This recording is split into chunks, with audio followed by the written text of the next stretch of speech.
Well, good evening and welcome to the 2023 homecoming here at Broken Bow. There is no place like home, and the Savages coming off their first victory of the season at Medill last weekend. Undefeated in district play, undefeated in 4A. Of course, the other opponents, McAllister Buffaloes and the Durant Lions, 5A opponents, and then of course, Idabel Warriors, a 2A opponent, but the game was delayed and then canceled. So Savages in the new season, the district season, are undefeated, 1-0, looking for their second victory here tonight at Memorial Stadium against the Fort Gibson Tigers. But first, it's going to be homecoming, as they will crown a new homecoming queen for the 2023-24 school year.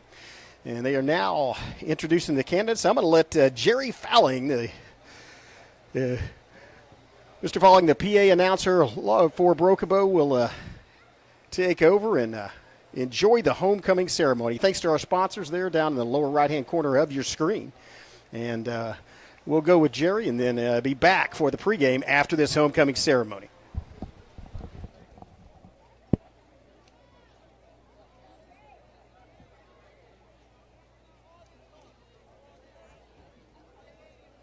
Ladies and gentlemen, welcome to the 2023-2024 Broken Bow Savage Homecoming. Your homecoming candidate and escort for tonight, your freshman class candidate, Miss Faith Cook. Faith is the daughter of Tyson Cook and Tabitha Ferguson. Faith is a member of the Lady Savage basketball team, and she plans to attend the university to study sports medicine. Her escort tonight is Mr. Cramden Mulkey. He is the son of Brian Mulkey. Cramden is a 4-year member of the Savage football team, and he plans to attend Oklahoma State University Institute of Technology and one day own his own electrical company. Miss Faith Cook and Mr. Brian Mulkey.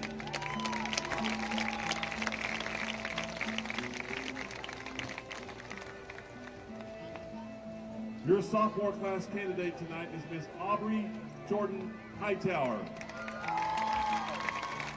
She is the daughter of Ashley Hightower and Audra Davis. Audrey is a member of the Lady Savage basketball team and also a member of the Lady Savage track team. Aubrey plans to attend the university after high school, majoring in business management while playing basketball. Aubrey also enjoys spending time with family and friends. Her escort tonight is Mr. Kyron Whitfield. Kyron is the son of Amber McKinney. Kyron is a 4-year member of the Savage football team, and his future plans are to attend college and play football. Miss Aubrey Hightower and Mr. Kyron Whitfield.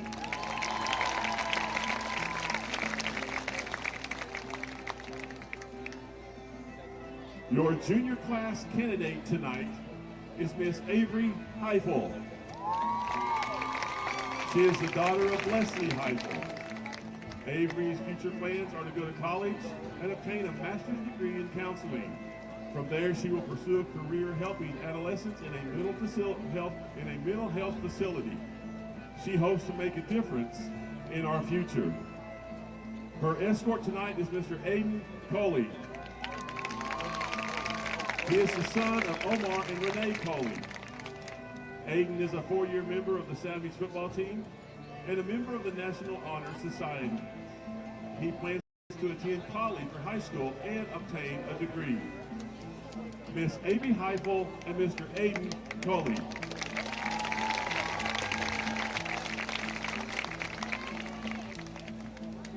And your senior class candidate is Miss Caitlin Hammer. Caitlin is the daughter of Matt and Heather Hammer. Caitlin is the captain of the Broken Bow dance team, which has also been a part of. She has also been a part of for 4 years.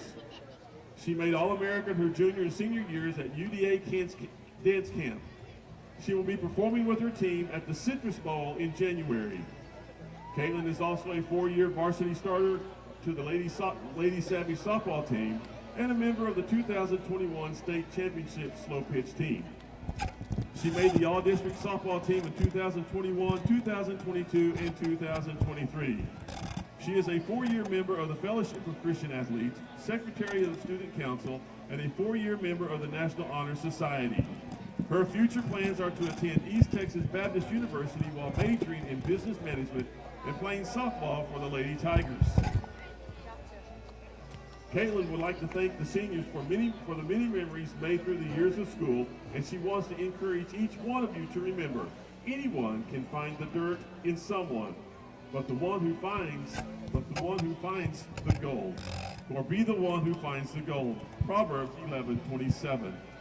Her escort tonight is Mr. Max Roop. Max is the son of Lindsay Hayes Roop and Brandon Roop. Max is a 4-year member of the Savage football team. He has also been a member of the National Honor Society for 4 years. Max is enrolled concurrently at Southeastern University, and his future plan are to attend a university of his choice and major in business. Miss Caitlin Hammer and Mr. Max Roop. Tonight's senior at large candidate is Miss Kinley Jones. Kinley is the daughter of Dina Mabry and Aaron Mabry. Kinley's future plans are to attend college to pursue a career in sonography. Her escort tonight is Mr. Aiden Zamudio. Aiden is the son of Jennifer Gowries and Casey Crawford. Aiden is a 3-year member of the Savage football team, and Aiden's future plans are to go to trade school and get a degree in electrical engineering. He hopes to one day start his own business. Miss Kinley Jones and Mr. Aiden Zamudio.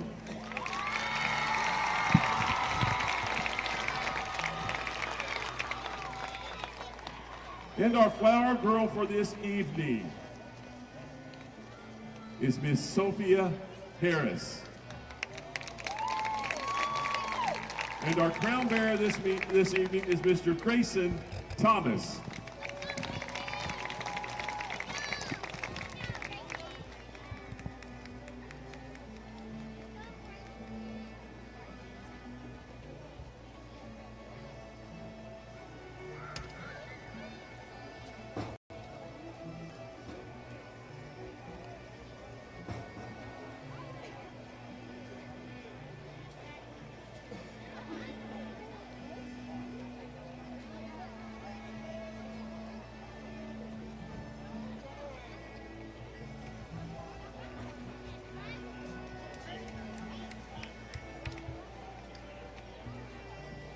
Ladies and gentlemen, let's have a big hand for your homecoming candidates and escorts, and the crown bearer and the flower girl.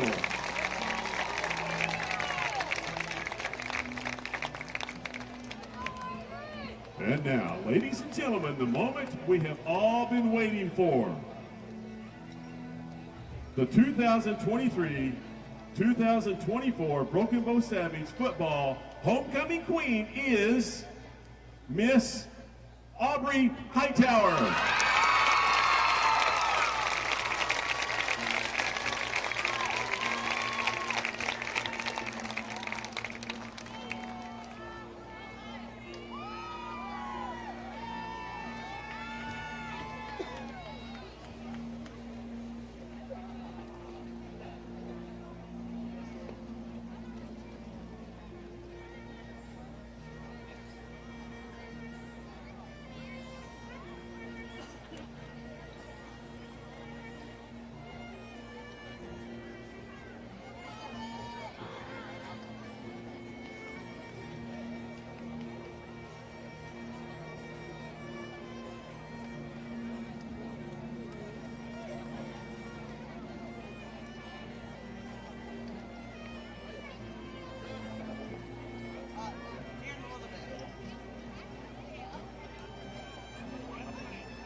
Once again, let's have a big hand, ladies and gentlemen, for your 2023-2024 Broken Bow Savage Homecoming Court, and her queen is Aubrey Hightower.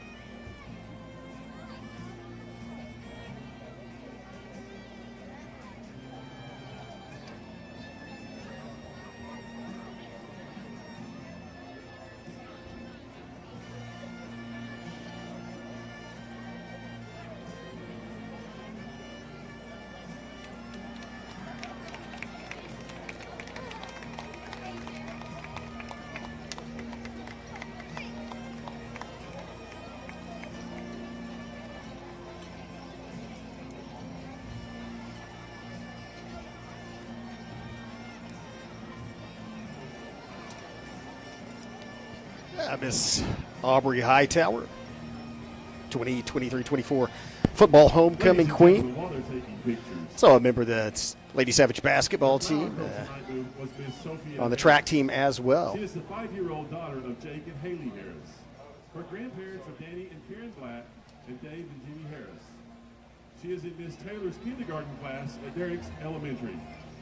Sophia loves dance class, horses, and cheering for the Broken Bow Savages. Sophia says she wants to be a cheerleader and a cowgirl when she grows up. Miss Sophia Harris. And your crown bearer tonight is Mr. Grayson Thomas. Grayson is the 5-year-old son of Ashley and Josh Thomas. Grayson is in Mrs. Hutchings' kindergarten class at Derrick's Elementary. Grayson likes to play basketball, fish, and play with his animals. When he grows up, he wants to be a cowboy and a basketball player. Mr. Grayson Thomas.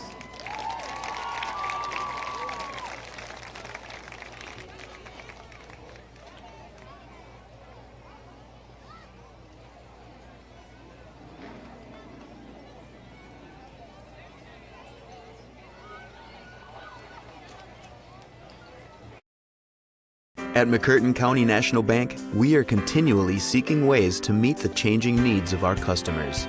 We offer a full range of services such as free checking, online and mobile banking, as well as great rates on cabin and construction loans. We're providing results through better service while giving you a greater value for your dollar. Visit us on the web at mcnbonline.com. McCurtain County National Bank in Idabel, Broken Bow, Hochatown, and They've been supporting the Savages for a very long time. Bailey Lumber Company, a family-owned tradition in Broken Bow for over 80 years. Located just 5 miles east of Broken Bow, they're your go-to destination for all your lumber needs with everything you'd expect from a big store, with the added charm of hometown service and competitive pricing. Need your materials delivered? Bailey Lumber Company will help you with convenient delivery options. Bailey Lumber Company, supporting the Savages.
Well, hello and good evening. Another nice, I would say a fall night, but it feels more like a summer night. I guess technically we are in the fall. We're past the equinox, but still quite warm here, but a lot cooler than it has been at Memorial Stadium. And this is going to be a moonlit night. In fact, a full moon is coming up tonight. About kickoff, scheduled to, I guess, break the horizon at 7:28. Savages will come on the field, and kickoff is slated for 7:30. In about 14 minutes. Savage team that, we're still learning about this team. Again, did not have a scrimmage. That was canceled. So their first time lining up against an opponent in pads was against the McAllister Buffaloes. So kind of a baptism in fire for the Savages on this field. Then another 5A team, the Durant Lions. Then the game at Idaville, of course, they played about 3 minutes game time after a 2.5-hour delay, and then that one was canceled. So really Medill, one of the first looks, only their third game in 2 months. And, of course, the Savages come away with a win there and a 7-point advantage in district play. And we'll take on another district opponent, Fort Gibson Tigers, tonight at home. And, again, we have seen, different Savages. They've had different people in starting positions, changing things around, and you see that often early in the season. And it's still early in the season for the Savages, but without the benefit of one entire game and a whole scrimmage. So still learning, as I mentioned, more about these teams. Look at the starting lineup, though, at least what we expect to come out. Let's start with the defense. Defense, there's the old saying, defense wins championships, and that's the hallmark of Broken Bow Savage football, is that you played hard-nosed, hard-knocking, hard-hitting defense, and it starts up front for Broken Bow with the front three. And we've seen multiple people switching in and out, but it looks like they are going to have Kyler Cupid at one tackle and Adrian Brannon at the other one tonight. Of course, and right in the center, right there in the middle, is Reese Hoover. And, man, Hoover, a two-way starter, junior, and Hoover has really been a bright spot for this Savage football team. A newcomer, his first start was in the McAllister game, and again against some huge offensive linemen and defensive linemen when he was playing on offense, and he has done a stellar job there, playing at nose tackle. Linebacking core, Quinlan Bailey, of course, returning starter there, will once again be one of the inside linebackers. The other backer, we've seen people switch back and forth. Bladden Meddock, though, slated to start tonight, and he had a great game last week there at Medill. Max Rupp on the outside linebacker on one side, and Jace Anderson at the other. And then we get to the secondary. Quarterbacks are going to be Tenehiro. Of course, he's already got, I believe, one pick so far this season, and a shutdown corner as well. And then going with Sky Baker at the other corner tonight. And then in the middle of the field, it's going to be the playmaker, Kyron Whitfield, number 3. And back there with him is going to be Jacob Champagne. Champagne did not start, I don't believe, in the first game. Or maybe the first two, but has earned that spot. Has had some good play coming down through the start of district play, and so expect to see Champagne, or Champagne for you SNL fans out there. But Jacob Champagne will be starting at the other, I believe, the strong safety / other safety position. Looking over at the offense.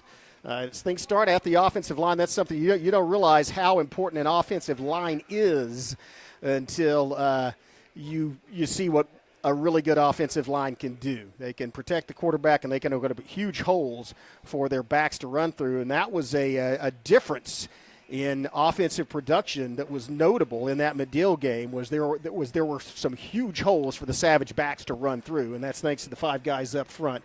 Starts right there at the center, Josh McDaniel. Very young, but has started all season and doing an excellent job there at center. The 2 tackles, Tramden Mulkey. Of course, Mulkey, a senior and leader on the team. One of the team captains, was escort tonight during the homecoming ceremony. Mulkey also is a powerlifting, I think he either placed first or second at the state powerlifting championships last year, and also a qualifier in regional, I think, state in the shot put or discus. So a very strong offensive lineman there at the guard.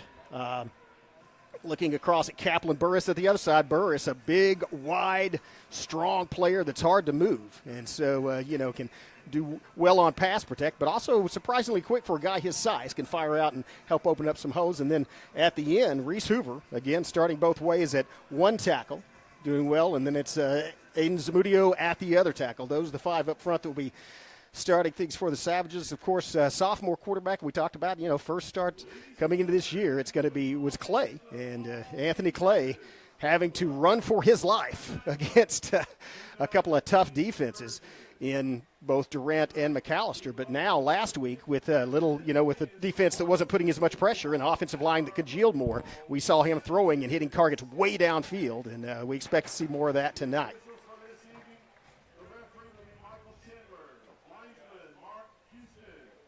There's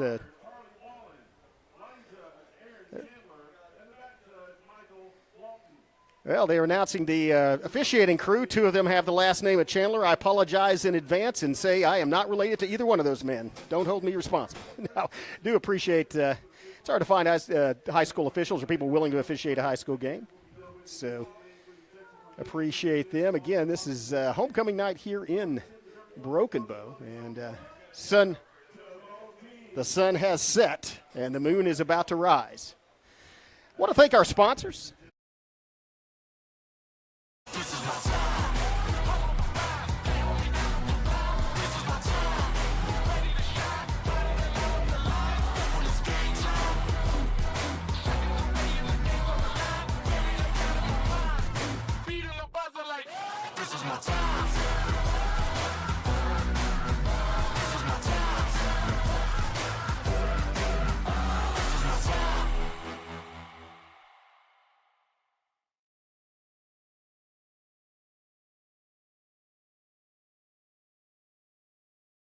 They've been supporting the Savages for a very long time. Bailey Lumber Company, a family-owned tradition in Broken Bow for over 80 years. Located just 5 miles east of Broken Bow, they're your go-to destination for all your lumber needs with everything you'd expect from a big store with the added charm of hometown service and competitive pricing. Need your materials delivered? Bailey Lumber Company will help you with convenient delivery options.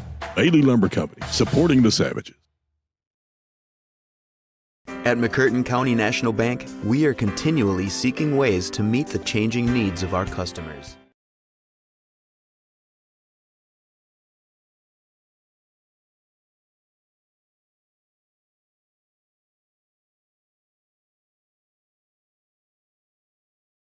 At McCurtain County National Bank, we are continually seeking ways to meet the changing needs of our customers. We offer a full range of services such as free checking, online and mobile banking, as well as great rates on cabin and construction loans. We're providing results through better service while giving you a greater value for your dollar. Visit us on the web at mcnbonline.com. McCurtain County National Bank in Idabel, Broken Bow, Hochatown, and Valiant.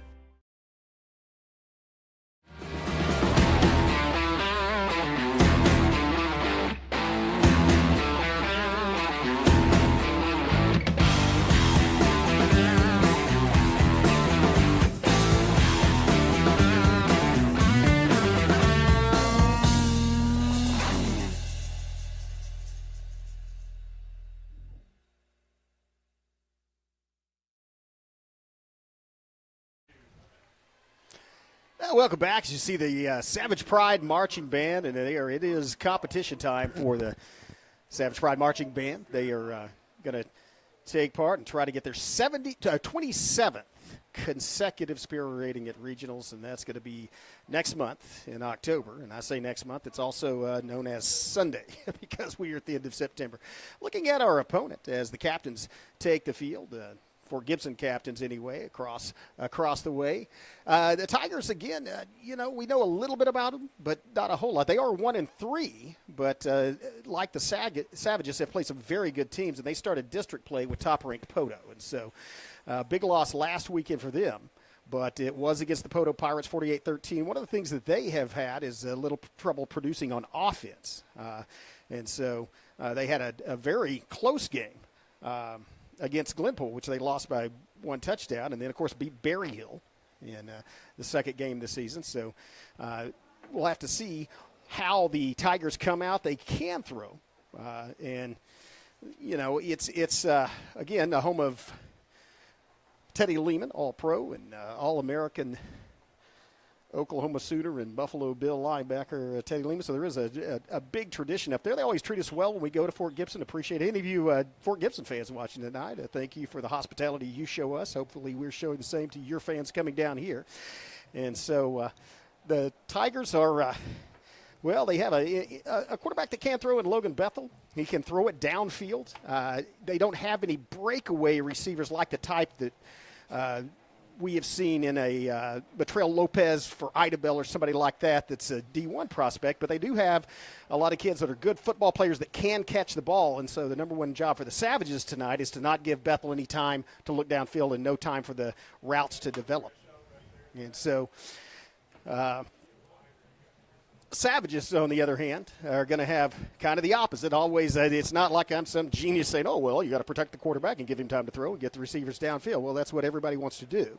A lot easier for me to say than to do, but that's going to be where the battle occurs between these two teams. And if you look across there at the captains lining up for the Pirates, well, Savages actually haven't sent their captains out and aren't on the field, but that is a function of it being homecoming, and that's something. Homecoming is, fans love it, and generally, and I do not speak for any of the Savage coaching staff. I know they're all 100% bought into this program, but generally, football coaches do not like homecoming as far as a game because it interrupts the flow of the game. And so they in pregame is where you get mentally ready and prepare and try to make adjustments. And so they that's what they were doing. As soon as that ceremony was over, they had to get including the captains who are now walking on the field for Broken Bow, had to get them in there and make sure they knew their assignments, because they're going to have a coin toss and then they're going to come out and run on the field and we're going to kick off. Captains for the Savages tonight are number 11, Max Rupp out there, along with Sam Hurst and Jace Anderson, just 3. And we'll meet at midfield. And Anderson has a knee brace on his left leg. And so that may just be a precaution. Anderson, he plays that outside linebacker spot, as does Hurst. You know, they'll switch it in and out, but that playing linebacker involves a lot of lateral movement. You are shuffling from side to side and then charging toward the ball or reacting to fall back into coverage. And so it takes a toll on the knees. And so hopefully that's just for protection. As I said, Anderson was out in warm-ups, and so expect to see him in action. And I'm looking at the back of Rupp's jersey, which appears to have and again, this is my own vision, some sort of very large format currency on it. I'm not sure what that is, but yeah, okay. I've been informed by Skip Copeland that's his kidney pad, but it's in the shape of money. Here's the coin toss. Broken Bow has won the toss, and they defer to the second half, so I imagine the Tigers will elect to receive, and we'll get to see that Savage defense on the field first against Logan Bethel and the Tiger offense.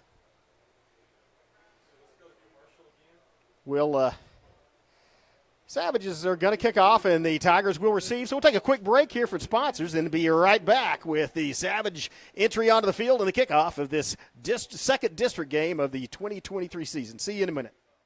At McCurtain County National Bank, we are continually seeking ways to meet the changing needs of our customers. We offer a full range of services such as free checking, online and mobile banking, as well as great rates on cabin and construction loans. We're providing results through better service while giving you a greater value for your dollar. Visit us on the web at mcnbonline.com. McCurtain County National Bank in Idabel, Broken Bow, Hochatown, and Valiant.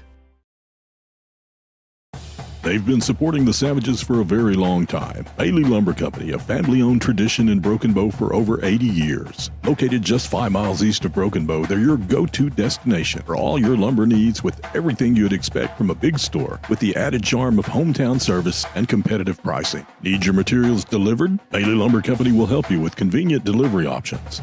Bailey Lumber Company, supporting the Savages.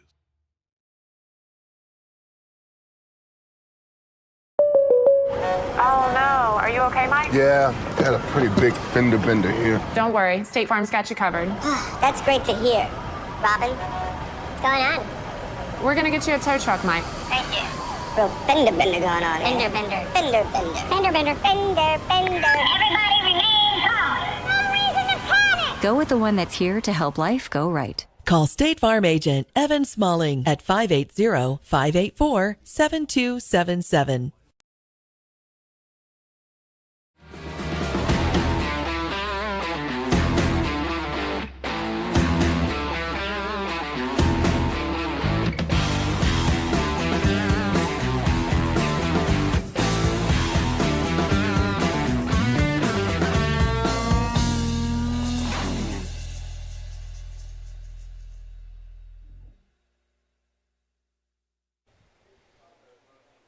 Hey, welcome back. It's time for the Savage Riddle Field. About time for football. Chris Chandler up here in the press box at Top Memorial Stadium, along with our director Skip Copeland, Zach West on the main cam, Miley Trent, our sideline camera, Shelly Copeland, our publicist social media liaison, and to athletic director Craig Sundberg. He is our school liaison. Thanks to all you guys for bringing these broadcasts to you. I hope you're enjoying them, and Savages have taken the field.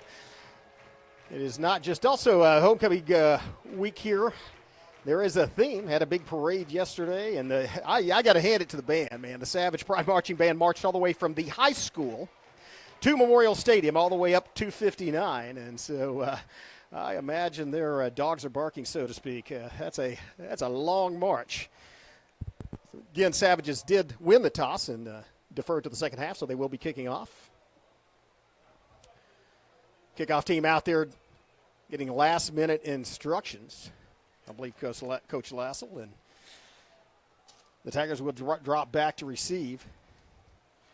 So, again, this is in district play, and so the margin of victory, obviously the first thing you have to do is win, but the margin of victory does make a difference if you get into a tiebreaker situation.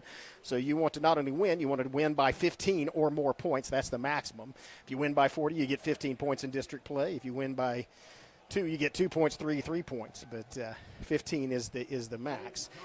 But the first thing you got to take care of is to get that big W. Savages, I mentioned, 1-0 in district play. The Tigers are 0-1. But Tigers 0-1 by virtue of having played the Poto Pirates. Savages will be kicking off. Again, unlike last week, there is virtually no wind. It is a very still and even call it a muggy night here in Broken Bow. Air is a little heavy with humidity. And here's the kick. Looks like it's going to be down around the 40, 39. Ball's on the ground momentarily. Savages may have it. Ball's out. Let's see who got it. Savages are indicating they have it, and they did. Sam Hurst, big number 17. The senior pounced on the football. Well executed. Savages get a huge break, and that's perfectly executed. You want that ball to go sky high, get lost up in the lights, up above the lights, and that gives your team time to get down there, and that was perfectly executed. That ball came down right as the return man attempted to catch it. The Savage coverage was there, and I think it was not. I don't think he mishandled. I think it was knocked loose by that. Savage is going to set up shop 1st and 10 at the 37-yard line of the Tigers. Clay in the backfield. Quinlan Bailey back there with him. Sid Whitfield in motion. Handoff Whitfield. Sweep. Has a blocker. Watch out. 40, 35. And runs right over. Lowers the boom as Whitfield falls forward. Across the 30. I think he might have been, his knee might have went down right at the 30. That's probably where they're going to mark it. Yeah, right on the 30-yard line. Nice gain on first down on the jet sweep. Let's call it a gain of 3. Brings up gain of 7. Brings up 2nd and 3. Again, now they have Hurst in the slot. Bailey in the backfield with Clay. Baker, Sky Baker out split in his handoff. Bailey off tackle, has a hole. He's to the 25. First down yardage and more. Man, Quinlan Bailey went off the far side to the wide side of the field, just off tackle. There was a huge hole. That was excellent blocking by that left side of that offensive line. That's Zamudio and Mulkey just clearing a path. So 2 runs following the recovered fumble on the kickoff. Put the Savages at the 25-yard line, 1st and 10. Bailey in the backfield. Drop back to pass, looking downfield. Clay has time to throw. Throws across the middle. Caught! Hurst! 10-5! Touchdown! Right across the middle. What a strike, a 25-yard toss from Anthony Clay to Sam Hurst. The Savages have drawn blood first with Hurst, and that was quick. 3 plays, 2 runs and a pass, and all of a sudden it's 6-0. Well-oiled machine. Nice job, Savage offense. This homecoming night is starting out with a bang for Broken Bow. They will attempt the extra point here. Man, that took almost no time. 11:13 left on the clock in the first quarter. So that was a 47-second drive, which covered 37 yards. A little bit low of a snap, but they do get it back up. Zamudio, actually that's Tinajero on the hold. So good job by the holder getting that back up for the kick, and it still splits the upright. 7-0 Broken Bow. 7-0 is your score. very early in the first quarter. We'll take a break. For hear a word from our sponsor. We'll be right back. You're watching Broken Bow Savage Football on the Broken Bow Network. At McCurtain County National Bank, we are continually seeking ways to meet the changing needs of our customers. We offer a full range of services such as free checking, online and mobile banking, as well as great rates on cabin and construction loans. We're providing results through better service while giving you a greater value for your dollar. Visit us on the web at mcnbonline.com. McCurtain County National Bank in Idabel, Broken Bow, Hochatown, and Valiant. What a nice way to start for Broken Bow. And you might expect Silva. That was, again, perfectly executed kickoff last time. And it looks like not a lot of time has passed, and he may try that again. He really hung it up there. I will hand it to Silva. You know, Savages early on had some problems with the kicking game, but this is the first night they haven't had either weather or a wind in their face, and have performed exceptionally well. Here's the kick. Another one goes high. This one's going to be a little deeper. It's going to be fielded at about the 35, and it gets past one tackler. Almost to midfield. In fact, does get to about the 49 or 50 before he's brought down. That was a nice return. Weaving in and out, and that was Judd Rudd, number 4. Double D's on Judd and Rudd. So Rudd on the return. Rudd also in there at back for the Tigers. It brings up the possibility of a Rudd-Rupp collision if number 4 and number 11 are in there. Actually not on this play. He went out, so they send a man in motion, or actually just switch a guy to this side of the field. Now it's going to be handoff, looking for room up the middle. Doesn't get it as Quinlan Bailey wraps him up. And you saw the strength of Bailey as that was just an arm tackle. Bailey did not get a shoulder into him, but managed to wrap him up and then take him down. So Quinlan Bailey filling in the hole and making the tackle brings up 2nd and 9 in the Savage end of the field. Ooh, Savages make a mental mistake, jump off sides, and that's going to be 5 the easy way for Fort Gibson. We got flags before the snap. Encroachment on the Savages. So that's going to bring up a 2nd and 4 for the Tigers. Like Camden Jackman in the line. Now it's a layup, runner trying the middle again. Does have some room and gets almost enough for the first down. Depends on where they mark it. It didn't quite get to the 40, but the line to gain is just short of 40. That's going to be 3rd and very short. And they're going with a hurry-up offense as they are running up tempo. Handoff, right up the middle. This is Rudd with enough yardage for the first down. Rudd hits a, Rudd bounces off of Whitfield and keeps his legs pumping, gets more yardage, and so he drives deeper into Savage territory. First down, they will move the chains, and that's going to give the Tigers a 1st and 10 about the Broken Bow 33. That was a tough run by Rudd, similar to the kickoff return. The young man is hard to tackle. Here's a snap, handoff again, same place, just right up the middle. Wow, big hole in Rudd. It's off to the races, and he's going to score. That was right up the middle, right directly over the center, and Rudd just split the defenders and took off. So the Tigers answer. The early Savage score with one of their own as they drive about 65 yards again quickly and all on the ground. 10:09 left in the first period, 7-6, chance to tie it up with this kick. Savage is going to have to do something about that between the tackles running game. Here's the kick. Wow, looked like Whitfield got back there almost in enough time to get a hand on it, but it is good, and that ties things up 7-7. So hold on to your hats, folks. This would may be high scoring. 7-7 is your score with 10:09 still left. Yet to play 5 minutes of football here in the first quarter. We'll take a break and be right back. They've been supporting the Savages for a very long time. Bailey Lumber Company, a family-owned tradition in Broken Bow for over 80 years. Located just 5 miles east of Broken Bow, they're your go-to destination for all your lumber needs with everything you'd expect from a big store with the added charm of hometown service and competitive pricing. Need your materials delivered? Bailey Lumber Company will help you with convenient delivery options. Bailey Lumber Company, supporting the Savages.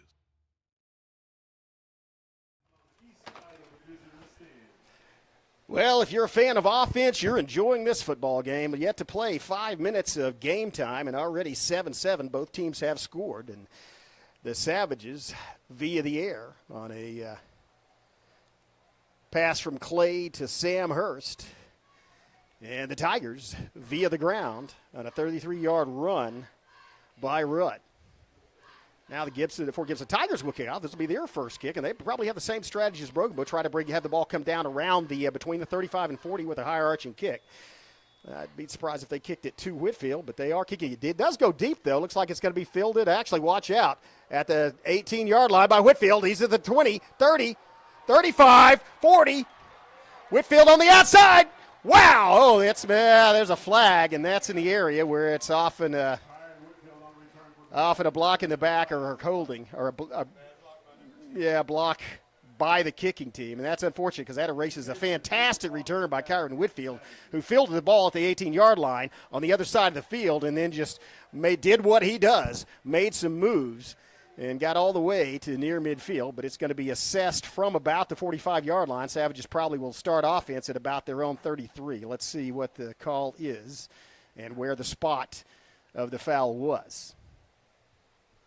So, and again, looks like it's going to be from the 42, so that'll take it all the way back to the 32. And that's where, 33. All right, 33-yard line. Savage will set up shop there, 1st and 10. Once again, Anthony Clay in at quarterback. Hurst in the slot again with Bailey in the backfield.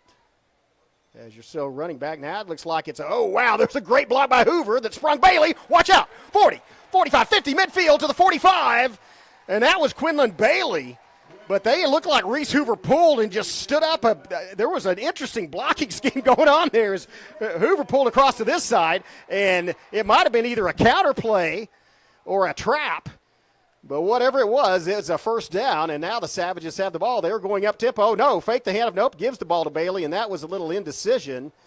And, man, Bailey is strong. Still hasn't gone down, and his forward progress was stopped, but he was never forced to the ground. That is a very strong junior running back / linebacker. But pretty good defense on that one. That looked like an option for Clay to pull the ball out of the hands of Bailey and maybe throw it. And a little delayed. Actually, let's call it a loss of one. It did move it back a little. So it's going to be 2nd and let's officially 11. Clay back to pass, looking downfield. Now wrapped up, and he's going to get sacked around midfield. And so had a little bit of time to throw, but pretty good coverage by the Tigers. Nobody was open. And so the pocket closed down on Clay, and that's going to put the Savages in a 3rd and very long situation. Line of gain all the way inside the 35 at the 34-yard line of the Tigers. The ball at midfield, so that's 3rd and 16. Kind of an obvious passing situation. Tenejero and Whitfield split out to the near side. Sky Baker to the far side. Bailey in the backfield with Clay. Clay looking back to pass. He has some time. Release the ball. Oh, what a great catch on the sideline. And, very close to the first down. I think he got it. That was Whitfield that came back toward the ball. And just short of the first down, he was on one side of the 35. Then the line to gain was on. Let's call it a 4th and 2. That was a great pass and a nice adjustment and catch by Whitfield under pressure from the defensive back.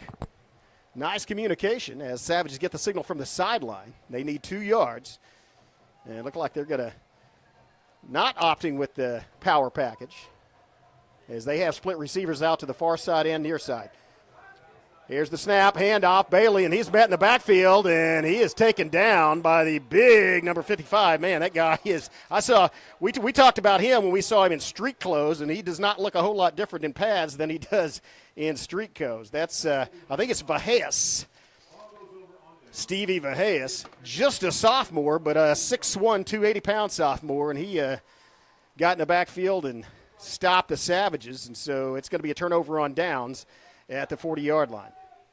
And that's going to be a problem for the Savages blocking that behemoth, and so they're going to have to figure something out. That's a good play by Vaheas, as Bailey really didn't have a chance to even accelerate. 1st and 10. I almost expect to run up the middle from Fort Gibson, as that's what's worked for them so far. Let's see, and that's what it is. And, this time it stopped. That's going to be Meddock in there, I believe, that made first contact. Nope, sorry. Meddock was in there. That was Bailey, Quinlan Bailey, actually making contact in the backfield of the Tigers, and so a short loss. Let's call it a loss of 1, bringing up 2nd and 11. It's more like a foot, but officially it's short of the original line of scrimmage. So tackle for loss, TFL. Here's a handoff coming to the near side, and he cuts it back inside, breaks a tackle, breaks 2 tackles. Oh, wow, what a great run. That guy was hard to bring down. Champagne finally made the tackle, but it's very close to the line to gain, just across midfield. He was stopped short. Nope, he was not. He got to the 50-yard line, so it's going to be a first down. And Savage has had a couple of opportunities, but failed to tackle the running back on that one. Again, Fort Gibson sticking with the run. And I watched the warm-up again.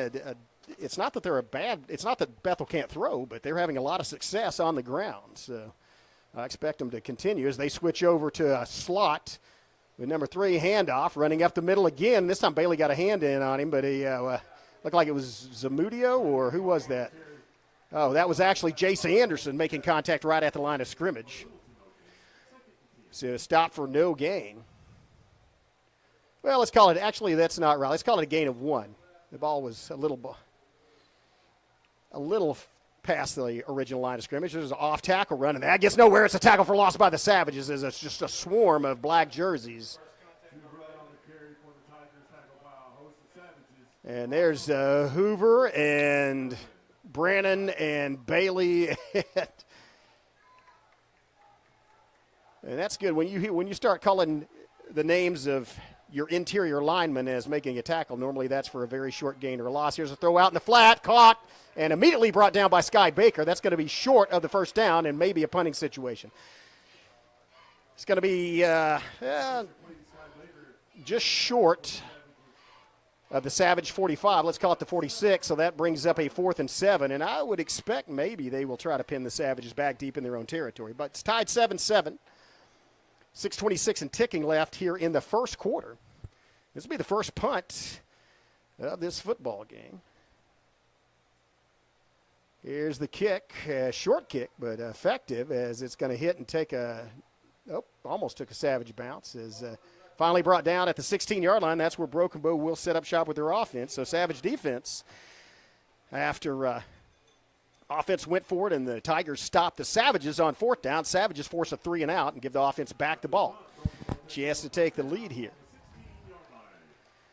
And we've seen some bright spots from both teams. Savages offensively have had success on the ground and through the air. The Tigers almost exclusively on the ground. Let's see what Broken Bow does on this series.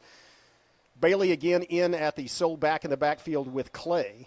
So running back, I should say, in the backfield. Obviously, the quarterback is a back, hence the name. Here's a toss sweep.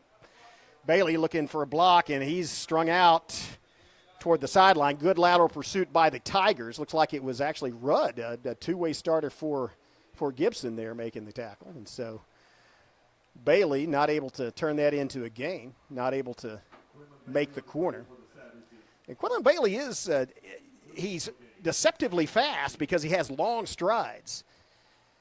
Doesn't look like he's covering a lot of ground, but he is. 2nd down and 10. That's going to be blown dead. And normally that's going to be an illegal procedure on the offense. That's bad news for Broken, but let's see what the call is. Might have been lined up. Actually, might have been lined up offsides against Fort Gibson. It is. Okay. Well, that's good for that. Is good news. I'm looking at the Super Doc. I didn't see anybody move from Fort Gibson, but somebody lined up a little too far past the line of scrimmage, and so Savages get 5 the easy way, and let's call it 2nd and 5 for Broken Bow. Clay back with Bailey. Handoff. Bailey up the middle, has some blocking. Oh, wait, just comes right through a hole. And running almost north and south, east and west on this field, I know, but the adage does get enough for the first down, but that was a good job by the offensive line. And Bailey, he didn't shift much. He wasn't just running straight ahead. He went, it looked like a little off tackle between the tackle and the guard, and then cut it back in slightly without losing any speed, and was able to get past the 30 to the 32, 1st and 10, Broken Bow. Looks like Champagne split as a sole receiver up top. Double slot And they're going to go with numbers again. Bailey up the middle, and he looks like Larry Zaka carrying the ball, just clamps it down and has one arm over the top of it, one underneath it, protecting the football, and runs straight ahead. With a lot of success, let's call that a gain of 6 and make it 2nd and 4. Both offenses having success between the tackles. Same formation. Well, not same formation. They don't have the double slot, but, oh, nice block by Hurst. And now it's just straight up the middle. There was a huge hole right over center. So hand it to Mulkey, McDaniel, and Burris as they just destroy the interior of that defensive line of the Tigers. And as a result, Bailey gets another first down for Broken Bow, very near midfield. Here's the formation, dropping back to pass. Has some time, buys some more, and now throws it. It's caught. Caught at the 42. Oh, no, in and out. But that, I thought he had that one. That was actually thrown to Whitfield. Nice adjustment by Anthony Clay to step up into the pocket. As for a sophomore, has very good instincts at quarterback. As I said this several games ago, looks like a seasoned veteran back there in that backfield. You see why they are starting a sophomore. When you look at the way that he uses his blockers, and again, he had to run for his life against the big line of McAllister and Durant, but still able to get the ball out there and got it out to Whitfield. Very near, if not past the first down. Well, I don't know what the delay is here, as the play clock is stopped at 8, so it is an official timeout of some type.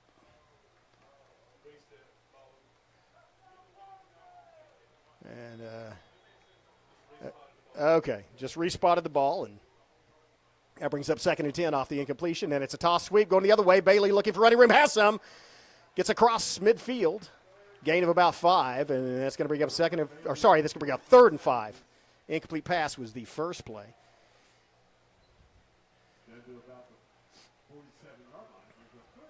So 3rd and let's call that 3rd and 4.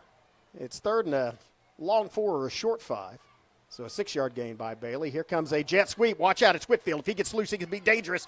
40, 35, 30, watch out, 25, all the way down inside the 20-yard line on the jet sweep. Excellent blocking as Bailey pulled, as did the tackles and linemen. And you give Whitfield an inch, and he'll take a mile. He stretches that one into a big first down for Broken Bow, and now they are in the red zone. Well, I guess, it's across the 20. So officially the 19-yard line, 1st and 10 for Broken Bow. 3:51 left in this first period of play, tied 7-7. But Savages are driving. Timeout, Fort Gibson, timeout on the field, and we'll take one as well and hear from Evan Smalling, State Farm Insurance, and then be right back.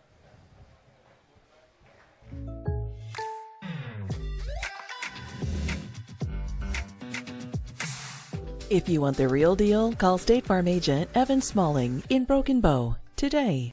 Like a good neighbor, State Farm is there.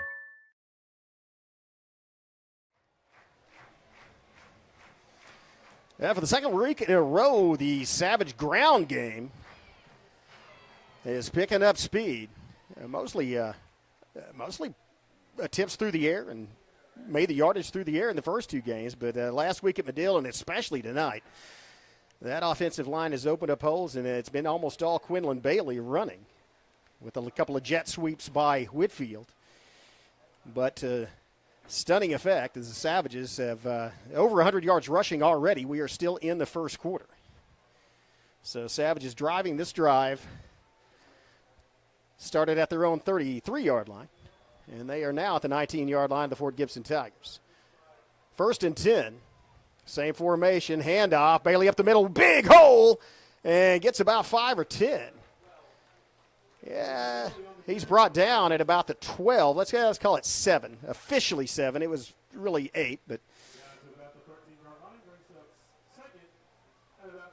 actually it's closer to the, I don't know if you overheard Jerry on the PA, but closer to 3, and it's Whitfield, has a crease, runs over a guy, lowers his shoulder. Man, Whitfield literally ran over a defender.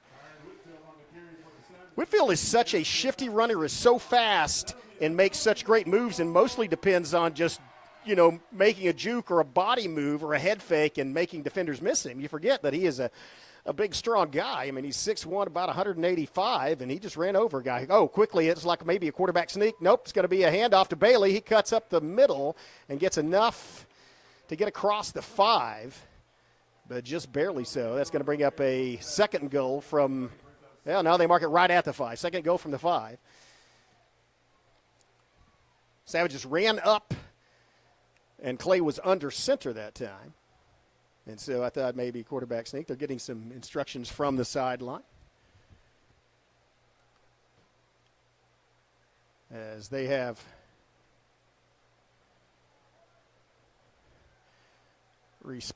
Heath and Whitfield split up top.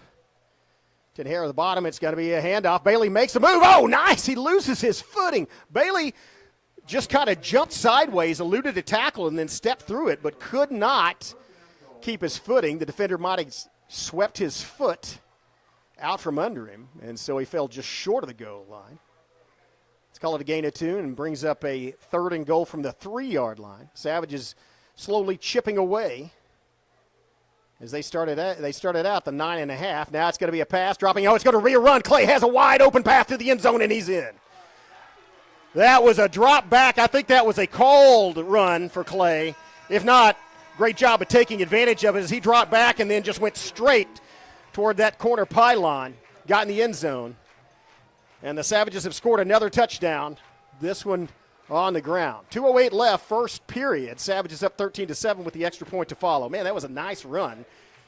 So Savages with a running attack featuring 3 different runners, Whitfield, Bailey, and Clay, drive 67 yards and put it in the end zone. Here's the hold. Here's the kick. Kick is up, and it is good. Nope, it is not. Look at the wrong angle. It was high enough, but it went on the other side of the uprights, and so no good. So 13-7 is your score. 2 minutes and 8 seconds left in this first period. We'll take a break here from a sponsor. Be right back. You're watching Broken Bow Savage football on the Varsity streaming. On the Broken Bow.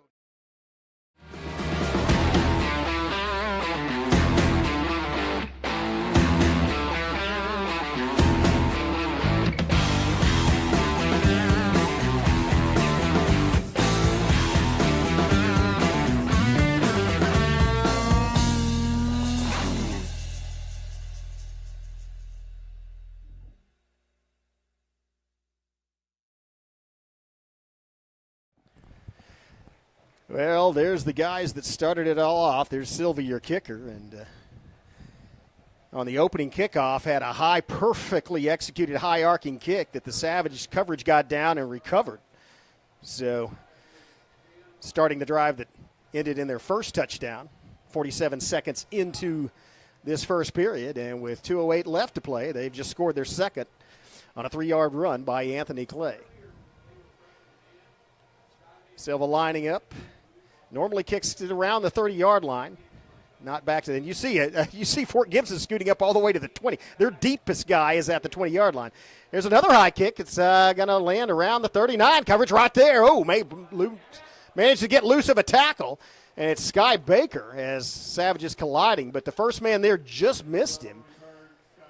Again, that kick was well-timed as it got to the return man at about the same time the coverage did. But he eludes one tackler and gets very good field position to start off this drive for Fort Gibson as they have the ball just short of the 45-yard line. 1st and 10 for the Tigers. And again, the Savages lead 13-7, still in this first quarter. Oh, look like they're lining up in the I. Quarterback under the center, handoff up the middle, lead play, and it's got first down yardage or close. Jace Anderson makes the tackle, but that's old school, and it works for Fort Gibson. As marked very close to the first down. They may stop the clock to measure. Let's see. Looks like it may be a bit short. They are going to call timeout, but it's not to measure. It's timeout on the field by Broken Bow. Timeout on the field, and we'll have a quick word from Evan Smalling, State Farm Insurance. We'll be right back. Oh, no. Are you okay, Mike? Yeah, got a pretty big fender bender here. Don't worry. State Farm's got you covered. That's great to hear.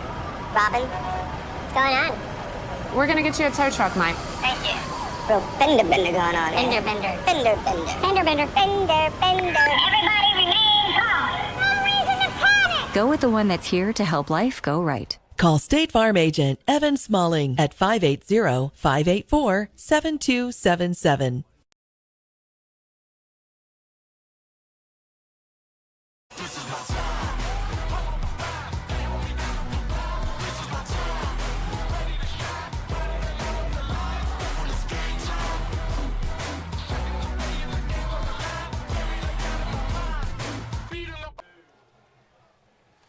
And another run up the middle. Yeah, this is old school, and it's enough to get that first one. That last one did not get the first down, but that one did. Is just running out of the eye for me.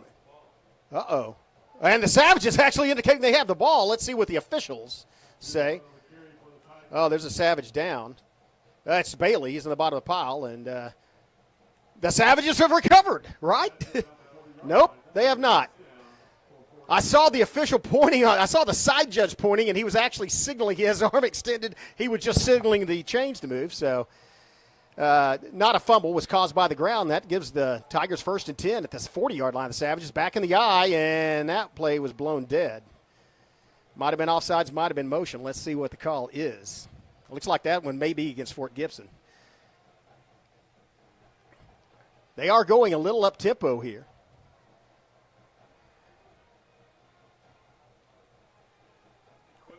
Oh, it's just an equipment warning. So somebody didn't have a mouthpiece in or didn't have a chin strap buckled. So no foul. It's a handoff, lead play up the middle. And bro, that was Maddock that actually met the runner in the backfield, wrapped him up, took him down. And that's the thing. You know, most defenses, the Savages are running a 3-4, which means they have 3 down linemen and then 4 linebackers. And so that sometimes the run does well against that out of the eye, but if you get those linebackers figuring it out, as Maddock did on that one, you can shut it down. So now they're going to drop. Looks like they're going to drop back into the shotgun. It is a handoff up the middle, though, and it's Reese Hoover that makes contact. Hoover brings him down for a very short gain. That's going to bring up Hoover getting off the bottom of the pile. Man, the guy, again, Hoover, a two-way starter. And doing a really good job at both ends. This is a big play, though. This is from the 38-yard line, maybe 4-down territory, and likely is. 3rd and 7. The line of gain is the 30-yard line. And it's going to be a sweep. Watch out, trying to get to the corner, and he does. He's past the first down marker and then hit out of bounds, but already tackle already underway, so not a late hit. That was Judd Rudd. And Rudd moves the chains. That was just a simple toss. It wasn't even a toss sweep. It was a handoff. Sweep to this side, and they just depend on Rudd to get the angle and get to the corner, and he did. Just enough to move the chains. Actually got a little more. He got all the way to the 28-yard line, so 1st and 10. And they may go back under center. Nope.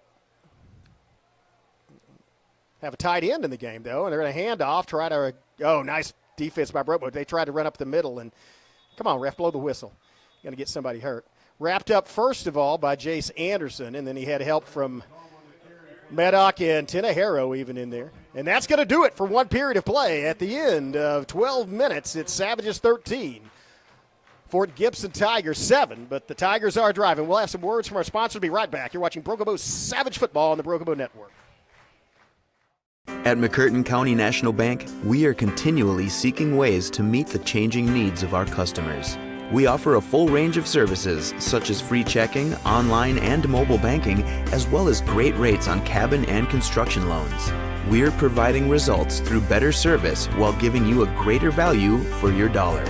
Visit us on the web at mcnbonline.com. McCurtain County National Bank in Idabel, Broken Bow, Hochatown, and Valiant. They've been supporting the Savages for a very long time. Bailey Lumber Company, a family-owned tradition in Broken Bow for over 80 years. Located just 5 miles east of Broken Bow, they're your go-to destination for all your lumber needs with everything you'd expect from a big store, with the added charm of hometown service and competitive pricing. Need your materials delivered? Bailey Lumber Company will help you with convenient delivery options. Bailey Lumber Company, supporting the Savages.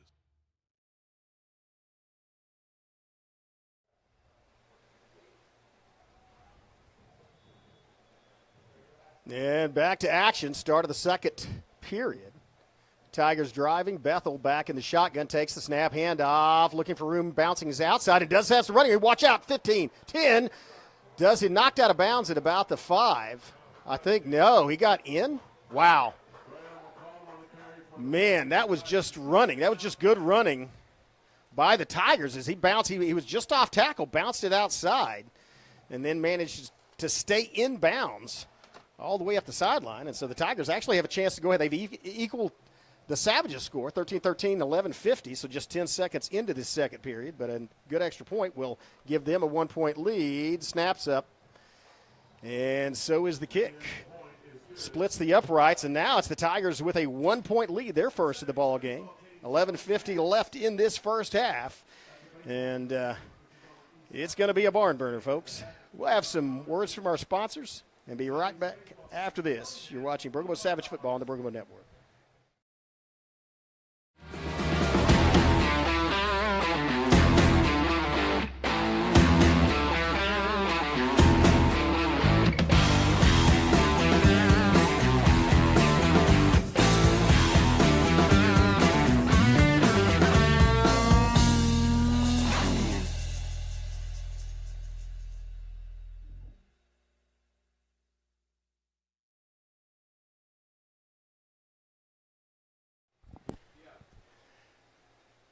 Well, welcome back to Memorial Stadium and welcome back to the 1980s, folks. This is an old school game. All the scoring has been via the ground. Most of the plays have been via the ground. We even got to see the I formation, which you just really don't see much anymore. So Fort Gibson running the I. Does that make it the eye of the Tiger? I don't know. I love bad puns, but anyway, the Tigers now have taken a 1-point lead, 14-13, just 10 seconds into this second quarter, and they will kick off to the Savages. Savages, very dangerous return man, back at the center, and they're not going to kick to him. This ball is going to be fielded. Fumble right into the hands. Man, that was, again, the Savages recovered the opening kickoff, but just gave it back as that ball bounced right off of a Savage into the awaiting hands of number 23 for the Tigers. And a gift, not wrapped, but now the Tigers, with all the momentum, have a little more. Savage defense going to have to come up with a big stop here as the Tigers have recovered at about the same spot that the Savages recovered that opening kickoff. I think the Savages had the ball at the 39 or 40, and they have it at the Savage 43. So expect more running, maybe to the off tackle outside. Let's see. Handoff, and it's Rudd. Rudd tries to bounce it out, gets past one would-be tackler. Wow, Rudd's still going. Judd Rudd keeps moving his legs and drives the pile another 5 yards. So that's going to be very close to first down, about a yard short. Oh, there are flags on the play, and that may bring it back. Normally where this is at, that's normally holding it. The flag is on the very near sideline. It's illegal procedure, so not holding, but it is holding. Okay. So that is going to bring back an excellent run by Judd Rudd, but fortunately for the Savages is going to move the ball about 30 yards from where it wound up. It is now in the Tiger end of the field at the Fort Gibson 46, and they will replay first down. Bethel back to pass. Bethel looking downfield, throws it, has a receiver. Oh, he is open, and he just over the outstretched arms as he had a step or two on Sky Baker. That was a post route as he went down the sideline and came back to the middle, but Bethel got it. Either you look at it, I don't know what the route is. I don't know if it was Bethel threw it a little too far, if the receiver didn't cut his route short enough, but he did have a step on the defender, and so does fall incomplete, and that brings up second very long. They're probably going to pass again. They do throw it in the flat. It's caught, and he's immediately met and taken down by Sky Baker, knotted back to the original line of scrimmage, and so brings up a third and about 13. Is in the Savage end of the field, however, and so it's going to be at the 45-yard line. Yeah, 45-yard line of Broken Bow.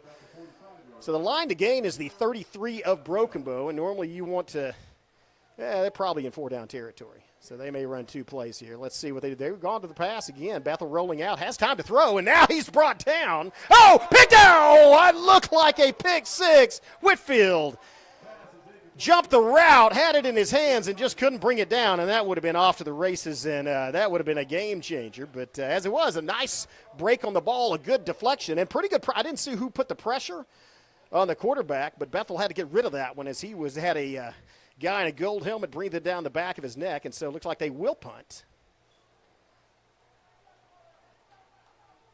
At least they're lined up in punt formation.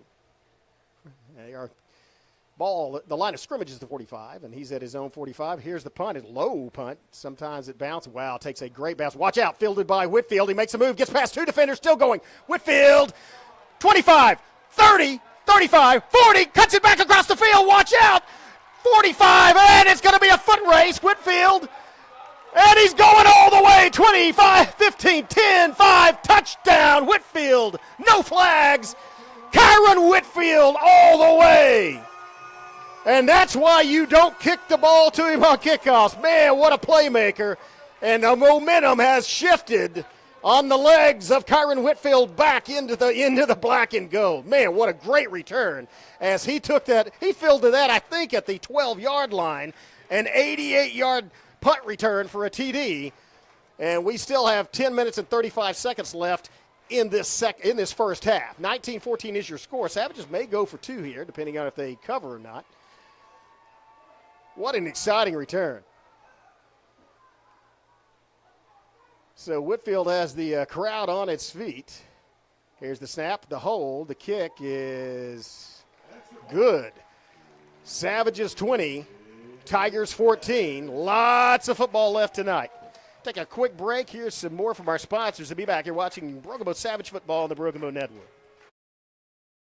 They've been supporting the Savages for a very long time. Bailey Lumber Company, a family-owned tradition in Broken Bow for over 80 years. Located just 5 miles east of Broken Bow, they're your go-to destination for all your lumber needs with everything you'd expect from a big store, with the added charm of hometown service and competitive pricing. Need your materials delivered? Bailey Lumber Company will help you with convenient delivery options. Bailey Lumber Company, supporting the Savages.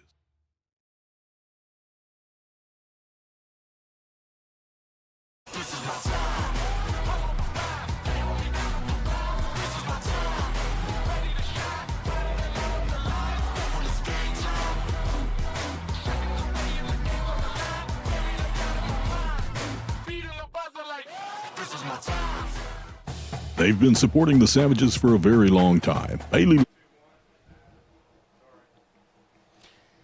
Man, oh man. Well, Savages getting it done in a lot of different ways. A couple of runs in a return. You have Clay scoring. You have Whitfield scoring on a spectacular return. And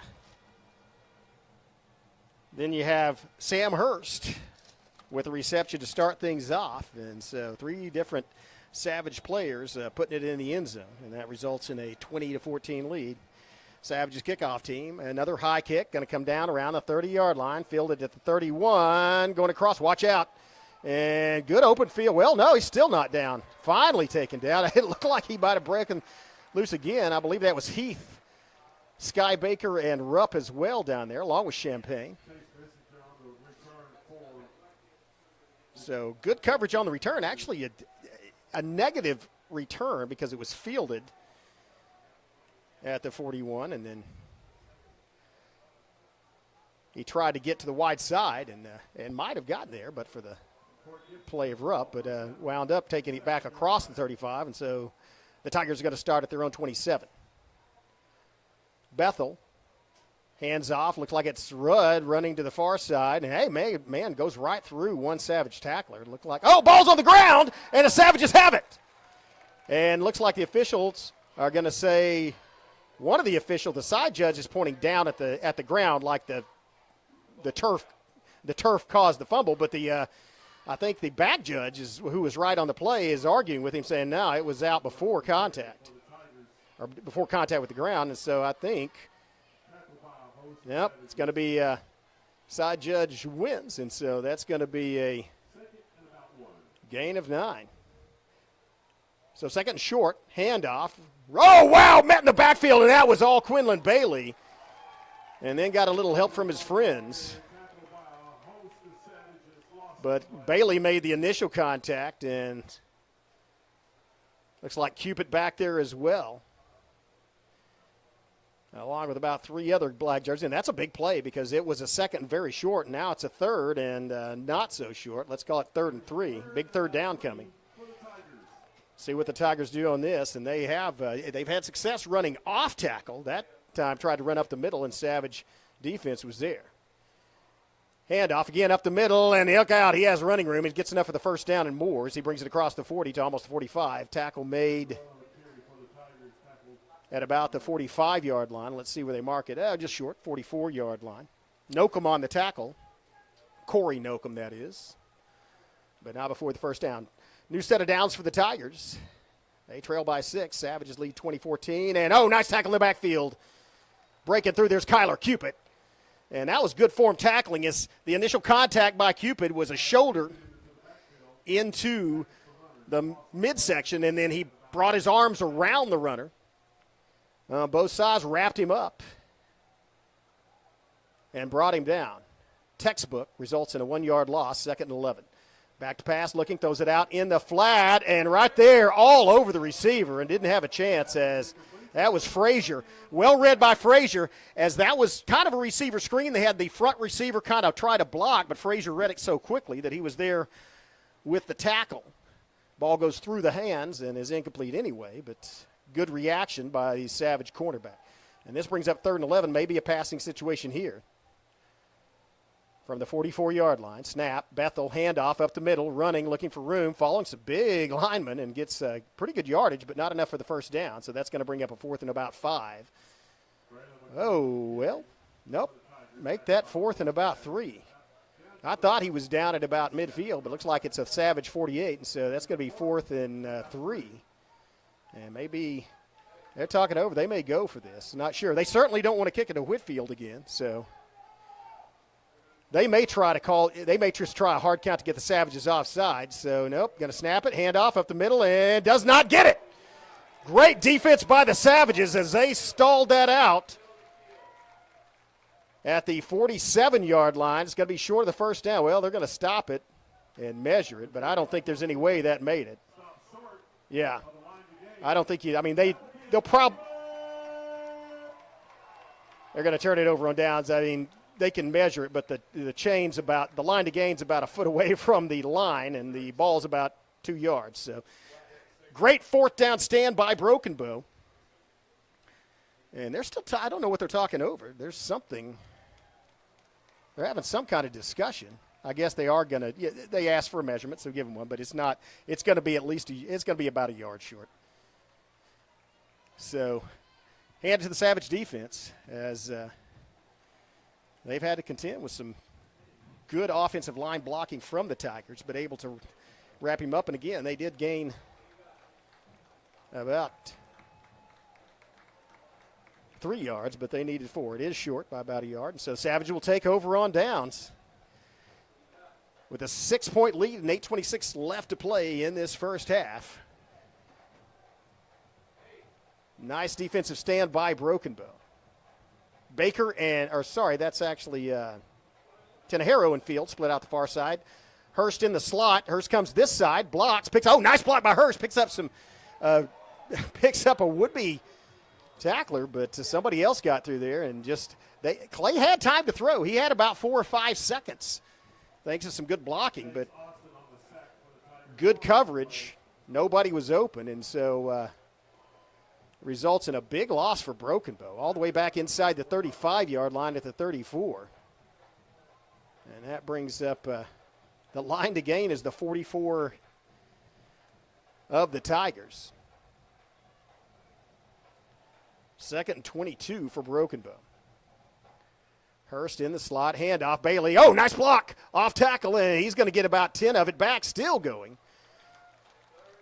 And he does get 10 all the way to the 45-yard line. Maybe 11, I guess. Just short of it, okay. So 10-yard gain.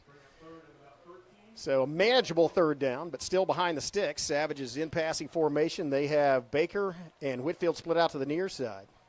Tenejero and Hurst split out, is that Rupp? No, that's Hurst split out the far side. Back to pass. As time comes up into the pocket, launches it, has a man across the middle. Oh, in and out of the hands of Whitfield. A little hard to catch as it was kind of over his back shoulder, but still within the range of his hands. And Whitfield did have a step on the safety, but incomplete, and the Savages are going to have to punt. A lot of time still left, 7:08 still left in this first half. Already 34 points scored in this game, 20 by the Savages, 14 by the Tigers. This will be the first punt by Broken Bow, as it's Tenejero back. He's a rugby-style kicker, so these are normally low kicks that take a long bounce, and this one is no exception as it goes inside the 20 and then just stops. But a nice punt, and again, they don't have any hang time, but they are directional and go on the other side of the numbers. So excellent net punting by Tenejero, as that's marked down at the 17-yard line, and that's where Fort Gibson will start off this possession. So again,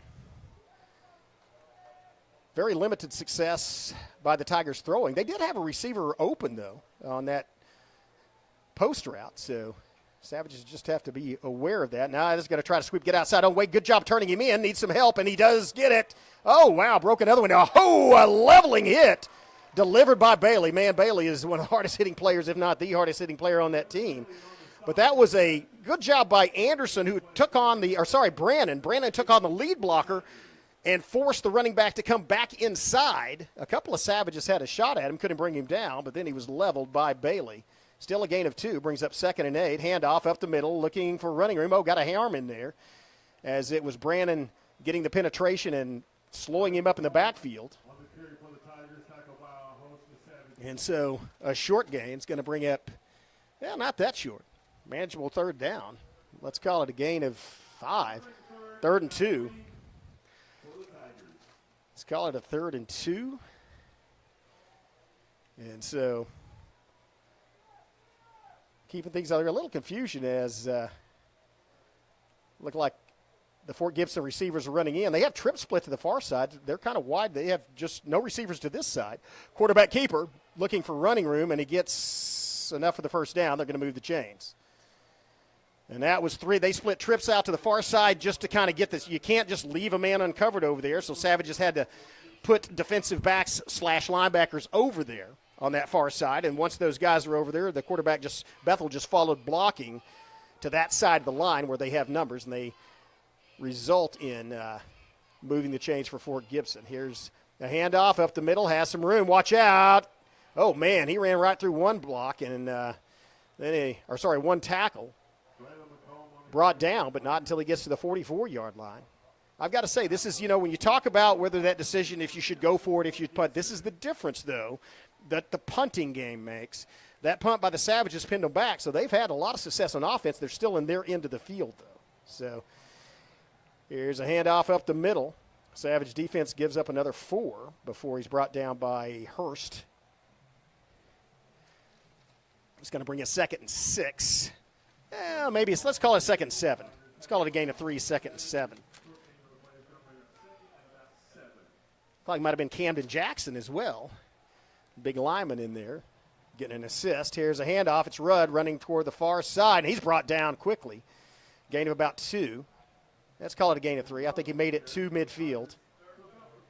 I think that was Bailey. Jackman in there again. And so let's call it. Line to gain is the Savage 46. Ball's right at midfield, so let's call this a 3rd and 4. Remember, they went for it last time on 4th. Savages need to get a stop or a loss here and see what happens. Running, he has enough close to the first down, and he got it. Second effort takes him across the line to gain, and even across the 45, and that's going to move the chains and give the Tigers a first down at the Savage 44-yard line. Clock's still ticking, 4:14 left in this half. Savages lead 20-14, but Tigers are driving. Started this one at their own 17-yard line. And they have 2 backs in the backfield with Bethel now. It's going to be a handoff lead play, and whoa, he is drilled by a defensive back. Who was that came up and made that hit? That was Nokum. And one of the Tigers got tangled up with Nokum, but that was a good run. Nokum's a good run support defensive back as he plays it a safety, but he has the mentality of a linebacker. He likes making stops on those runs, and Savages need that. Let's call it a gain of 3, 2nd and 7, running, looking for the side. Now, lateral pursuit of Broken Bow doesn't get to him. Wow, he bounced outside, and they just couldn't get there. Looked like the Savages might have had him for a loss. Cherry bounces it outside and results in not a first down, but a good gain. Man, you got to watch that. I tell you, I see why they run the ball so much. Fort Gibson has some excellent running backs, and they have good field vision. This is a 3rd and 5. Savages looking to make a stop up the middle, and it's going to be stopped short of the first down, and it's bring up about a 4th and 3. There's a big pile. 3 yards, but not a cloud of dust. However, it's going to be 4th and 2 and another decision, or maybe not. I mean, it's a decision, but I think it's pre-made. And that, again, they don't want to punt to Whitfield. If you punt and it goes out of bounds or through the end zone, you gain about 16 yards, so why not go for it? You need to watch the hard count for Broken Bow and don't give them 5 the easy way. And they do go with a hard count. And then quarterback bobbled the ball, and he stopped. He leaned forward I think he might have got the first down on the fall, but he was hit in the backfield. Stopped his forward momentum, but I think when he fell forward, he actually, let's see where they mark it. It really is. I can't see exactly. He did get enough for the first down. That was just Bethel leaning. So a good hit, but couldn't wrap him up, and so they moved the chains again. Clock continues to run, or will once they get the, and now it is 2:20 and ticking. Savages lead by 6. Long drive, both in distance and time by the Tigers, looking for the corner. And here they come in. Oh, Jace Anderson makes a great job just stalking. You see Anderson getting down. He lowered himself and just kind of almost like he's playing center field or something, looking for a fly ball as he went straight toward the running back, forced him to turn inside and then accelerated into him. That was a great textbook tackle by Anderson. Needed a little help there as he did turn him inside, and that is his job, but he had to make the tackle, so it's still a gain of 3. Here's a handoff. It's going to be Rudd, and he breaks one tackle, leans forward, and gets about 5. So he gets down to about the 25 of Broken Bow. It's going to bring up a 3rd and 2 as the clock continues to tick. 1:34. Both teams still have 2 timeouts. So Fort Gibson hands it again to Rudd, looking again. This time he's wrapped up, and I don't know. I think he got it. I don't know. It depends on where it's forward progress. They do mark it across the line to gain, so they will move the chains once again. His forward progress was stopped, and then he was knocked about 3 yards backwards by Broken Bow.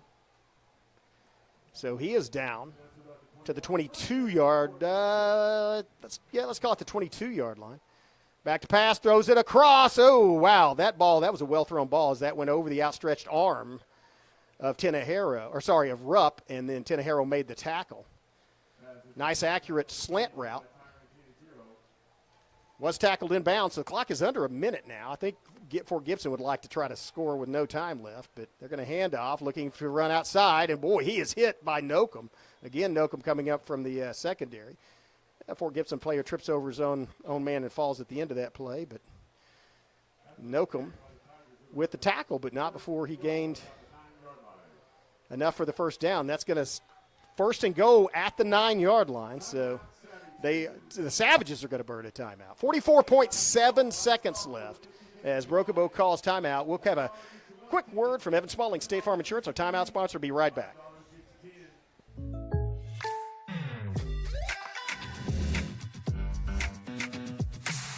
If you want the real deal, call State Farm agent Evan Smalling in Broken Bow today. Like a good neighbor, State Farm is there.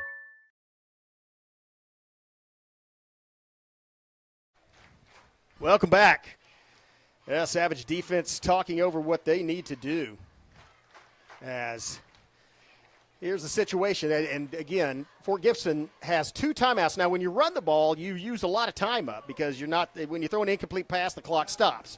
You run out of bounds, the clock stops, but their game is off tackle and running up the middle, and so that tends to eat up a lot of clock. They do have 2 timeouts, but this is 1st and goal, and it's basically from the 10-yard line. It's just across the 10 to the 9, so officially 9 yards, but they've got to move 10 yards, and they've got 44.7 seconds to do it. Savages, of course, want to either create a turnover or stop them. You may see Fort Gibson coming out and try a couple of throws here, and that's what they're going to do. Throw it across the middle of the screen, and it's immediately broken up by Jace Anderson. That does stop the clock, but it burns the play, so now Fort Gibson, it only took about 3 seconds off the clock, but they now are facing a 2nd and go. And again, the Savages lead by 6, so Fort Gibson on that extra point that I watched go over the wall, they have a pretty good kicker that can kick it a long way, so if they don't make it on 3rd down, they may actually go for a field goal. We're far from making that decision yet as they look at it, throw it across. Oh, wow, great coverage as it was both Rupp and Nokum covering. Nokum with coverage on the receiver, and Rupp broke on the ball. Might have even got a finger on it, I don't know, but that was a good job on defense by Broken Bow. And again, very little time ran off the clock, but this is 3rd and goal from the 10, and so they are in the middle of the field. They do have Rudd in the backfield with Bethel. Bethel looking, and now he's rolling out. Now he's being chased. Gets rid of the ball, and it's incomplete. Diving catch attempted. And so I think they may send on the field goal unit. It looked like when they kicked that extra point, they have a kid that can kick the distance. It is a 6-point game. That put them within a field goal, and that's exactly what's going to happen. So the ball spotted, let's just say, at the 10. That makes it about a 27-yard field goal, which when you think of that, a lot of times you think, oh, that's easy. Yeah, if you're in the NFL, but this is Oklahoma high school football. And if you look from behind the kicker, those uprights are quite a – and plus you have to kick at a lower angle, and it's more susceptible to block. And there's a bad snap, and it is no good. It hits – wow, that was directly center as it hit the – support post. It actually hit the goal post, but it hit it below the upright, so that's going to Savages bend but don't break. That was about an 83-yard drive by the Tigers, but they wind up getting no points out of it, so hats off to the Savage defense. Well played at the goal line, and Savage pass defense was excellent there at the end. And so 28.7 seconds left. The Savages still have a timeout. And they're talking about what they want to do. I think they probably would run the clock out, but they may want to try to get the ball down the sideline and see if Whitfield or one of those other receivers can take it into the end zone. Whitfield is on the field, and it looks like he's going to the backfield. This may be they may be doing the safety formation. Yeah, they're going to kneel it and run out the clock. Savages do get the ball. They will receive on the opening kickoff the second half, and so they kneel, and I'm sure Fort Gibson is. I appreciate them not calling a timeout. You're going to run it out anyway, so some good sportsmanship shown there, and that's going to do it. First half of play, Savages on homecoming night up 20-14 at the end of 1. We'll take a quick break, and then we'll be back with the homecoming halftime ceremony featuring Savage Cheerleader, Savage Dance Team, and the Savage Pride Marching Band. See you in a minute.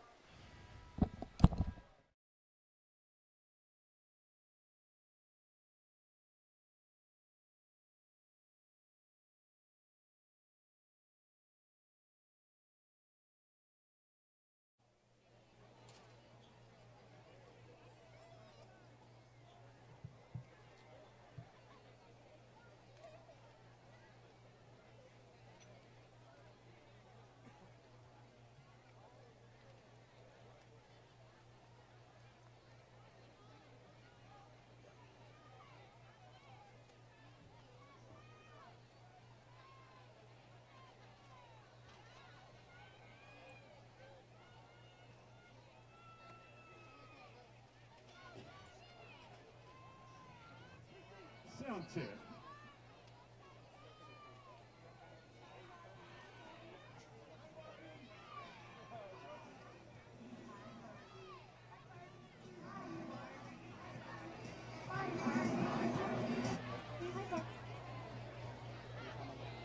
All right, ladies and gentlemen, your Broken Bow Savage cheerleaders.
Ladies and gentlemen, your Savage cheerleaders.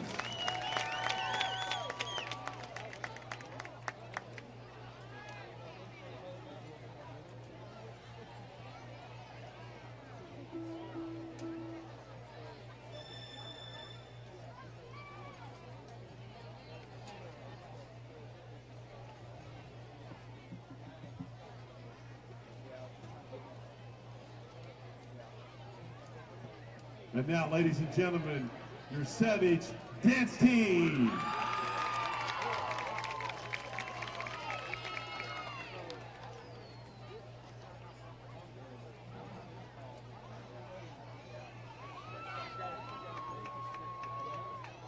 We making it hot, dinero y dinero no vamos a parar. We making it hot, dinero y dinero no vamos a parar.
Ladies and gentlemen, let's hear it for your Savage dance team.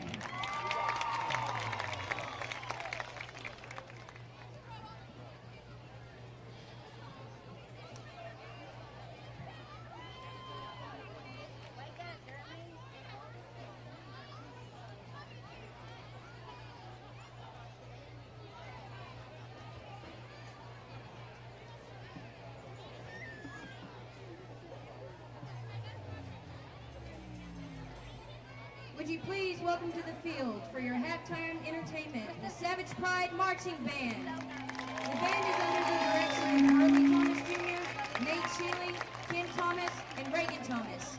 Drum major for the 2023 Savage Pride is senior Mackenzie Dansby. Color guard captains are junior Gracie Johnson, senior Madison Morphew, and senior Emma Bothy. Tonight, the Savage Pride will be performing their 2023 competition field show, Forever. Song selections include My Sign on the Beach by Philip Glass, Forever by Kiss, I Would Do Anything for Love by Meatloaf, Canon in D by Johann Pachelbel, Like My Father by Jax, and How Long Will I Love You by Ellie Goulding. Feature performers include soprano saxophone soloist Kenley Jones, alto saxophone soloist Cedar Fields, narrator Allison Sumberg, and vocalist Kel Bible and Madison Morphew.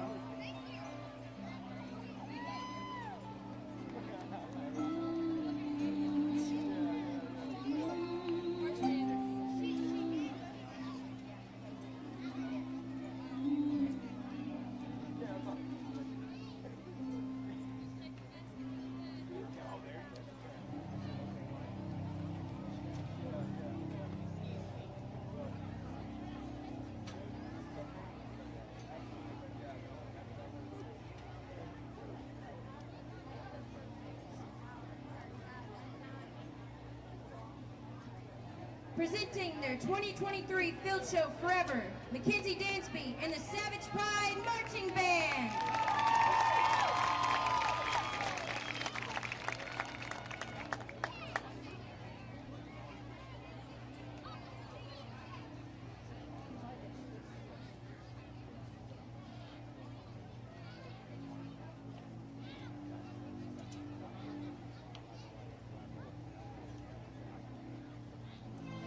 The day with its cares and perplexities is ended, and the night is now upon us. We had need of a soothing story to set at rest our troubled minds and put at ease our ruffled spirits.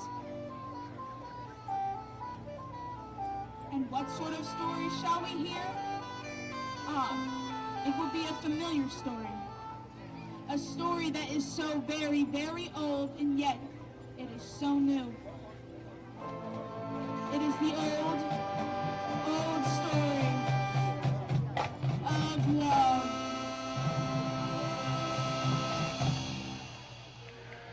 Two lovers sat on a park bench holding hands in the moonlight. There was a silence between them.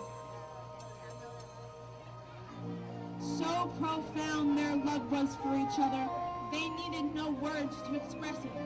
And so, they sat in silence on a park bench, holding hands in the moonlight.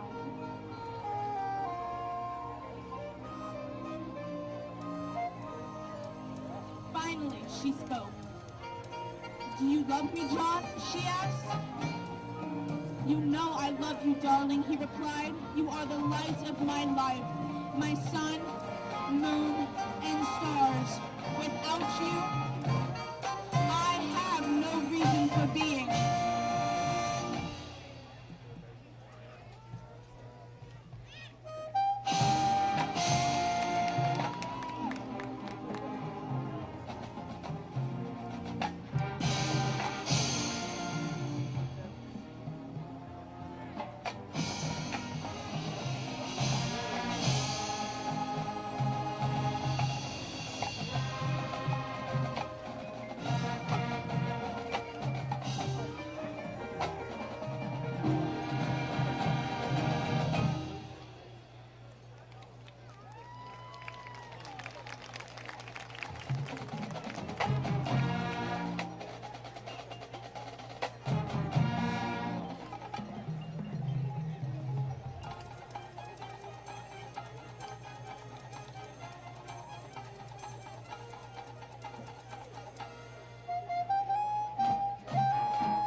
Again, there was a silence as the two lovers sat on a park bench, holding hands in the moonlight.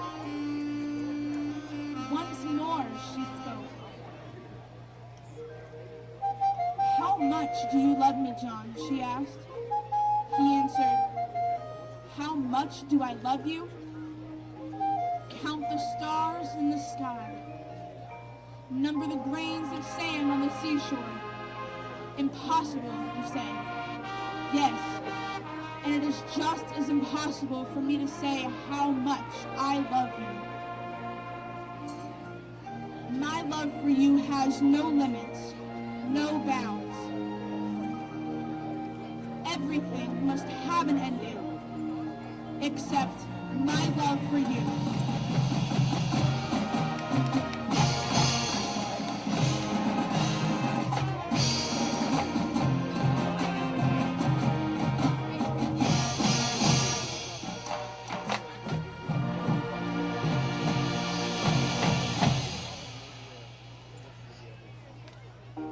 How long will I love you? As long as the stars are above you. And longer if I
except my love for you.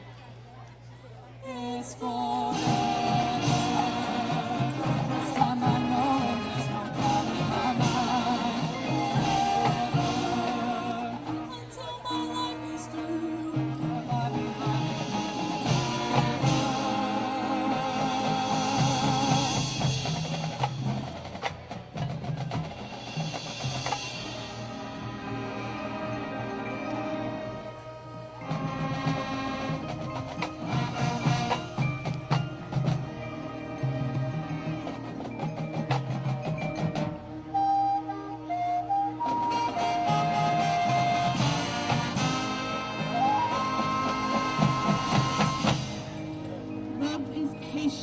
and kind. Love is not jealous or boastful or proud or rude.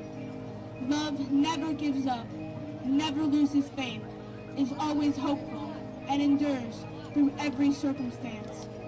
3 things will last forever: faith, hope, and love. And the greatest of these is love.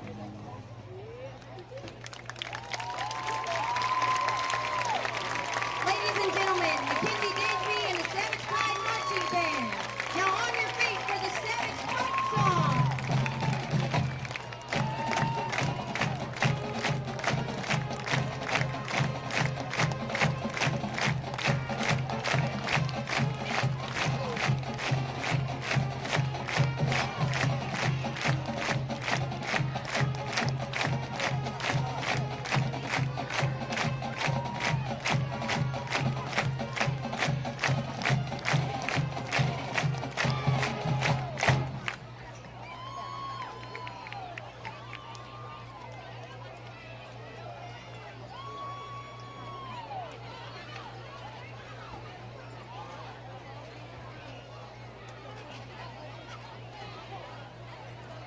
All right, ladies and gentlemen, it's the time you have been waiting for.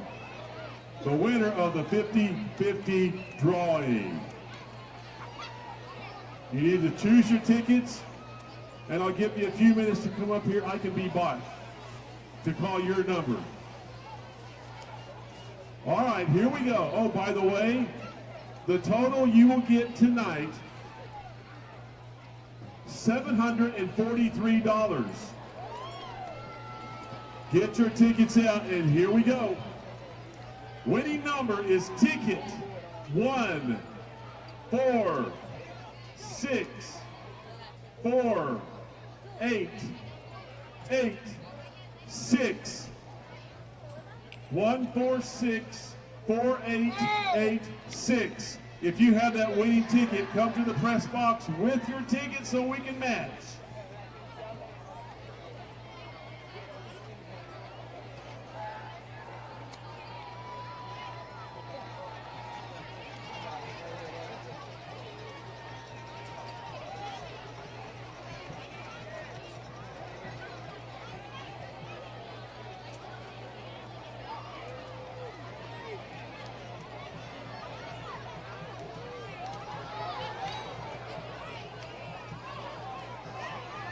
Winning ticket 1464886. Come to the press box if you have that ticket.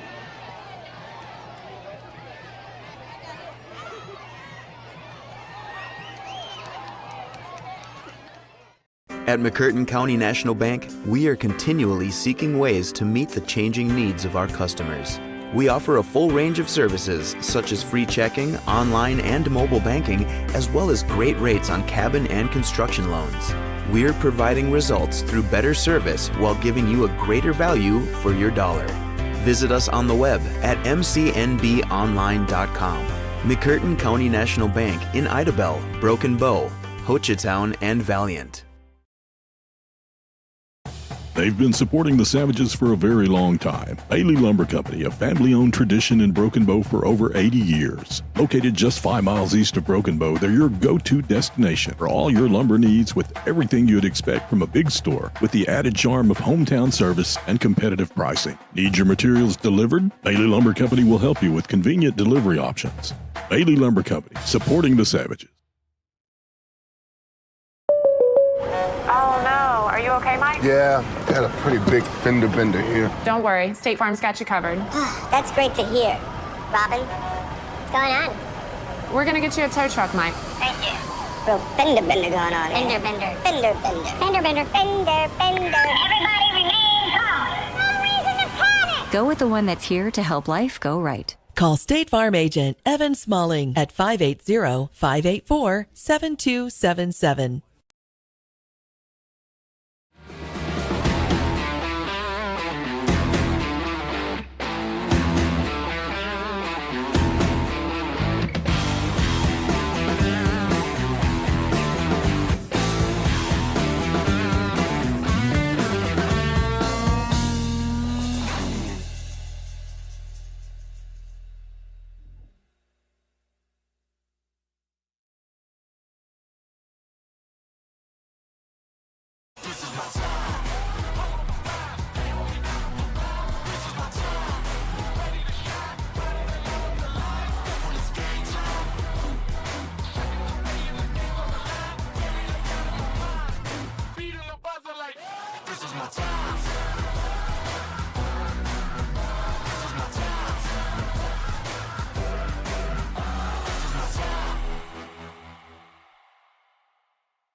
Savages will receive the ball.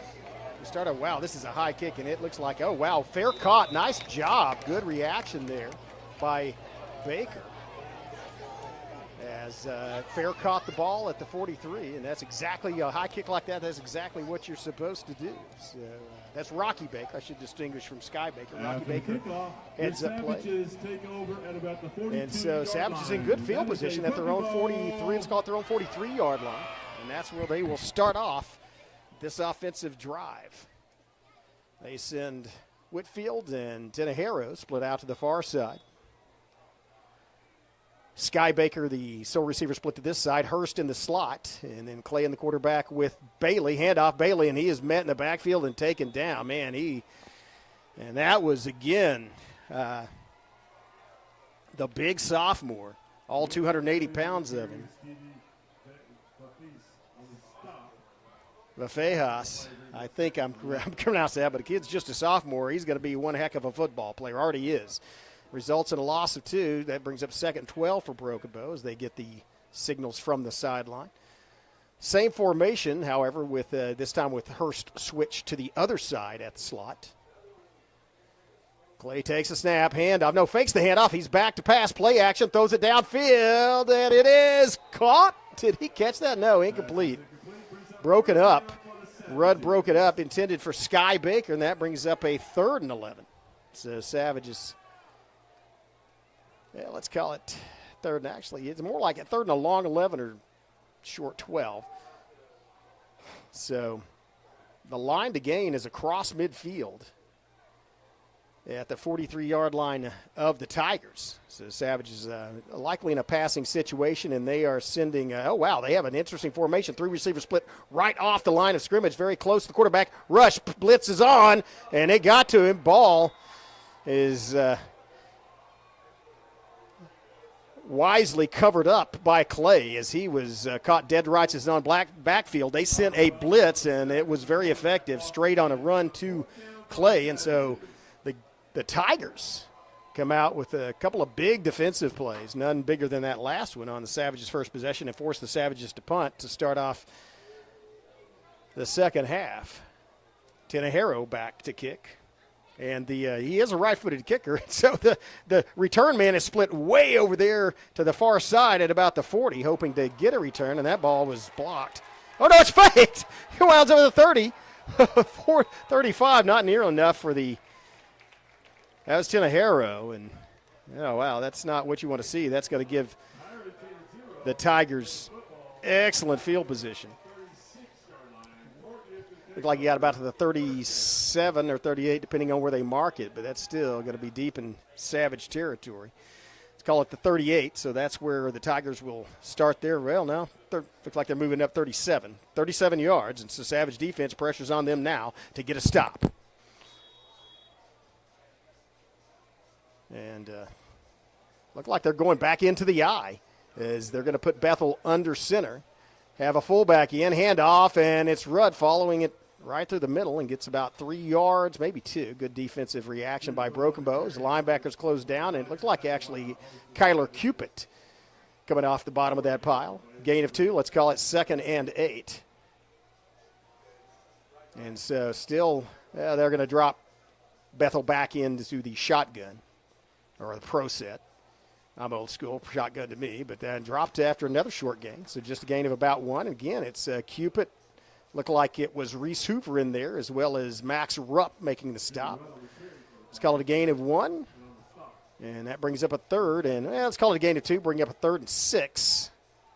Line to gain is the Savage 27. This may be a pass. It is. Looking pass, throwing toward the far sideline, and he catches it. That was a well-run route. The ball was on the money, and so that's going to move the chains. Just an out route. And again, I mentioned that in the pregame, that watching Bethel, he is not a bad passer. He's fairly accurate and does have an arm, can throw it downfield. It's just that they've had success with the run, so they stuck with it. They may go back to it here, and they do. They're going to look for Rudd. Oh, wow, he's dragged down. Great job coming from the backside. That was Brannon. Or, sorry, that was actually Kennebrew. Kennebrew coming from the backside tackle. Showing some speed there as Kennebrew pulled down Rudd with an arm, and that's actually a tackle for loss. And that brings up 2nd and 11. Nice pressure. as they may have moved Kennebrew in there for the speed, and this time he gets a little head start as almost jumped off sides, but I guess it wasn't set yet, so or he didn't cross the line of scrimmage. Looked like a number 3, actually is dropping back into the backfield. And now it's a handoff, straight lead play, and it's stopped up right in the middle. Very short gain, if any. Savages tightening up inside. Let's call that a gain of 1 as it got back to the original line of scrimmage. So that's going to bring up 3rd and 10. Last time in the situation, they had Bethel throw on an out route. Let's see what they do this time. Twin receiver split to the near side. One receiver split to the far side. They switch a slot over to this side, a tight end over to this side. Now they're going to hand off up the middle. It's going to be Rudd looking for running room. Doesn't get much, and he's brought back to the line of scrimmage after being stacked up by the Savages about a yard off the line of scrimmage. That's going to bring up 4th and 9 from the 20. That's got the 24-yard line. So probably 4-down territory. That'd be a long field goal. I mean, you're talking about a 41-yard field goal for a high school kicker. Not going to punt it, and so they may try that out route again or may try to get a runner to the corner. It is going to be back to pass, looking, throws it downfield, up for grabs, and Whitfield bats it down at the goal line. Savages hold again on 4th down. Second 4th down stand by the Broken Bow Savage defense. And so what could have been a disastrous turn of events turns out to be just a 3, or actually a 4 and out for Fort Gibson. And a nice stand for Broken Bow. Offense going to go back on the field. Savage offense has its work cut out for them, though, as Fort Gibson has had some pressure in that first possession. They were all over Clay. And so let's see if they have the referee is talking to it, is gesticulating pretty violently at the other officials, indicating something there. I'm not sure what it was. Anyway, Savages are going to take over 1st and 10 at their own 27. Here's going to be Whitfield. Whitfield looking for room. Comes back to this near side, trying to make to the corner. He gets 25, 30. Watch out! 35 and all the way to 40. Man, he was about 5 yards from making a move back across the field. He is so dangerous. Look at the field vision of Kyron Whitfield. I don't think that play was designed to come to this side. It was shut off at the line of scrimmage, so he looked and saw some green over here and ran to it. Gets a 1st down, and the Savages are moving. Nice job by the playmaker, Kyron Whitfield. And they put a man in motion, and they have Bailey running. Boy, that's a face mask, I thought. Well, maybe now I got him in the front of the collar. So I just saw that. I saw a one-arm grab, and then I saw Bailey pulling around, but it went down. It was not a face mask. It went down the front of his jersey, where between the pads. And so fair pickup. Let's call it a 3-yard gain by Bailey. That brings up 2nd and 7. Savages moving here early in the second half. They have a 6-point lead, 20-14. Back to pass, looking, and Clay throws it across the middle. Oh, just all over, uncatchable. Intended for Whitfield, but a little too high and outside, and so that is going to fall incomplete and bring up 3rd and 7. And Whitfield, I don't know if you say he had a step because it was right in the middle of that linebacking core, kind of hard to see over the line, and so that's a hard pass to make. But that's the guy they want to get the ball into the hands of. Whitfield, with the football in space, is a very dangerous thing for opposing defense. It trips split up to the top. Back to pass, pressure on Clay, and he's going to tuck it and does not get away. He bounces off one tackler, but is pinballed by another defender and goes bouncing down at about the 40-yard line, actually about the 39, so that is officially a sack. And that brings up 4th and 11, and Savage punt team's going to come on the field. Tinahero would like to get this one off, and I expect Fort Gibson may be going. It looks like they have one guy drop back, but they may be sending people to pressure Tinahero, try to get a block. Here's the snap. Good snap. Tinahero takes the rollout and kicks this one high. This is a very high but very short punt, and I don't even know if it got to midfield. It did not. It went out of bounds to the 46, and so Fort Gibson starting off their second drive, much like their first one, in excellent field position. Savage defense looking to get a stop or possibly a turnover. A couple of takeaways by Broken Bow already in this game, and then one very near takeaway. As in the second quarter, Whitfield jumped a route and just could not pull the ball down, or that would have been another 6 points for the speedster.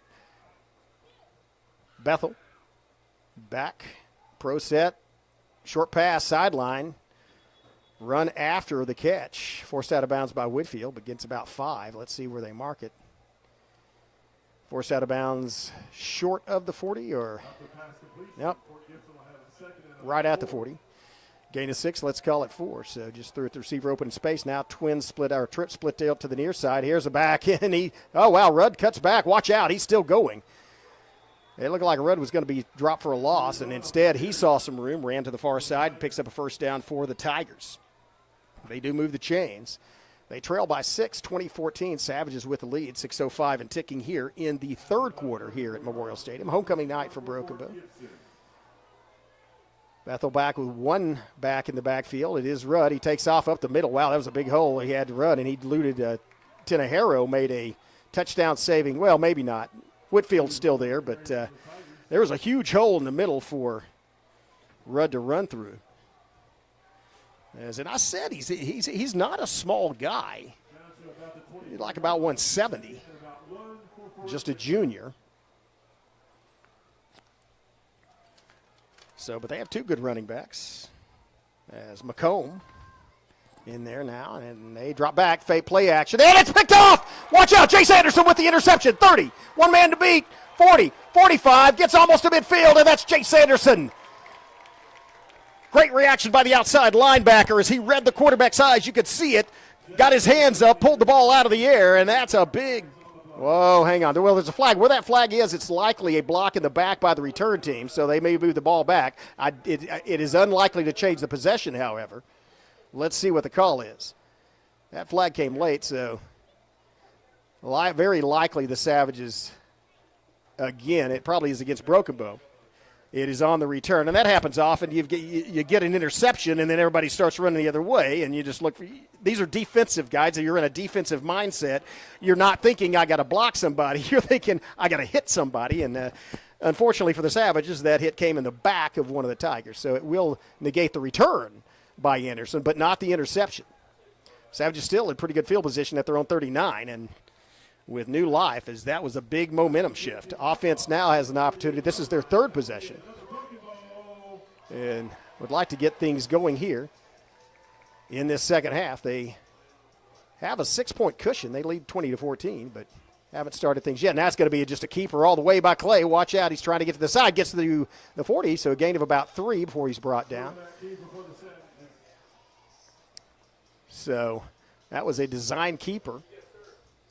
And I think Clay, I think it was designed to come this way, and Clay saw that there was nowhere to go to the near side, but turned it and went to the far side, which would be the short side of the field. But the sophomore quarterback picks up 3, bringing it to a 2nd and 7 for Broken Bow. Bailey in the backfield with Clay. Snap, handoff. Bailey up the middle, has some running room. He's to the 45, to the 47, very close to the first down. Kind of depends on the mark.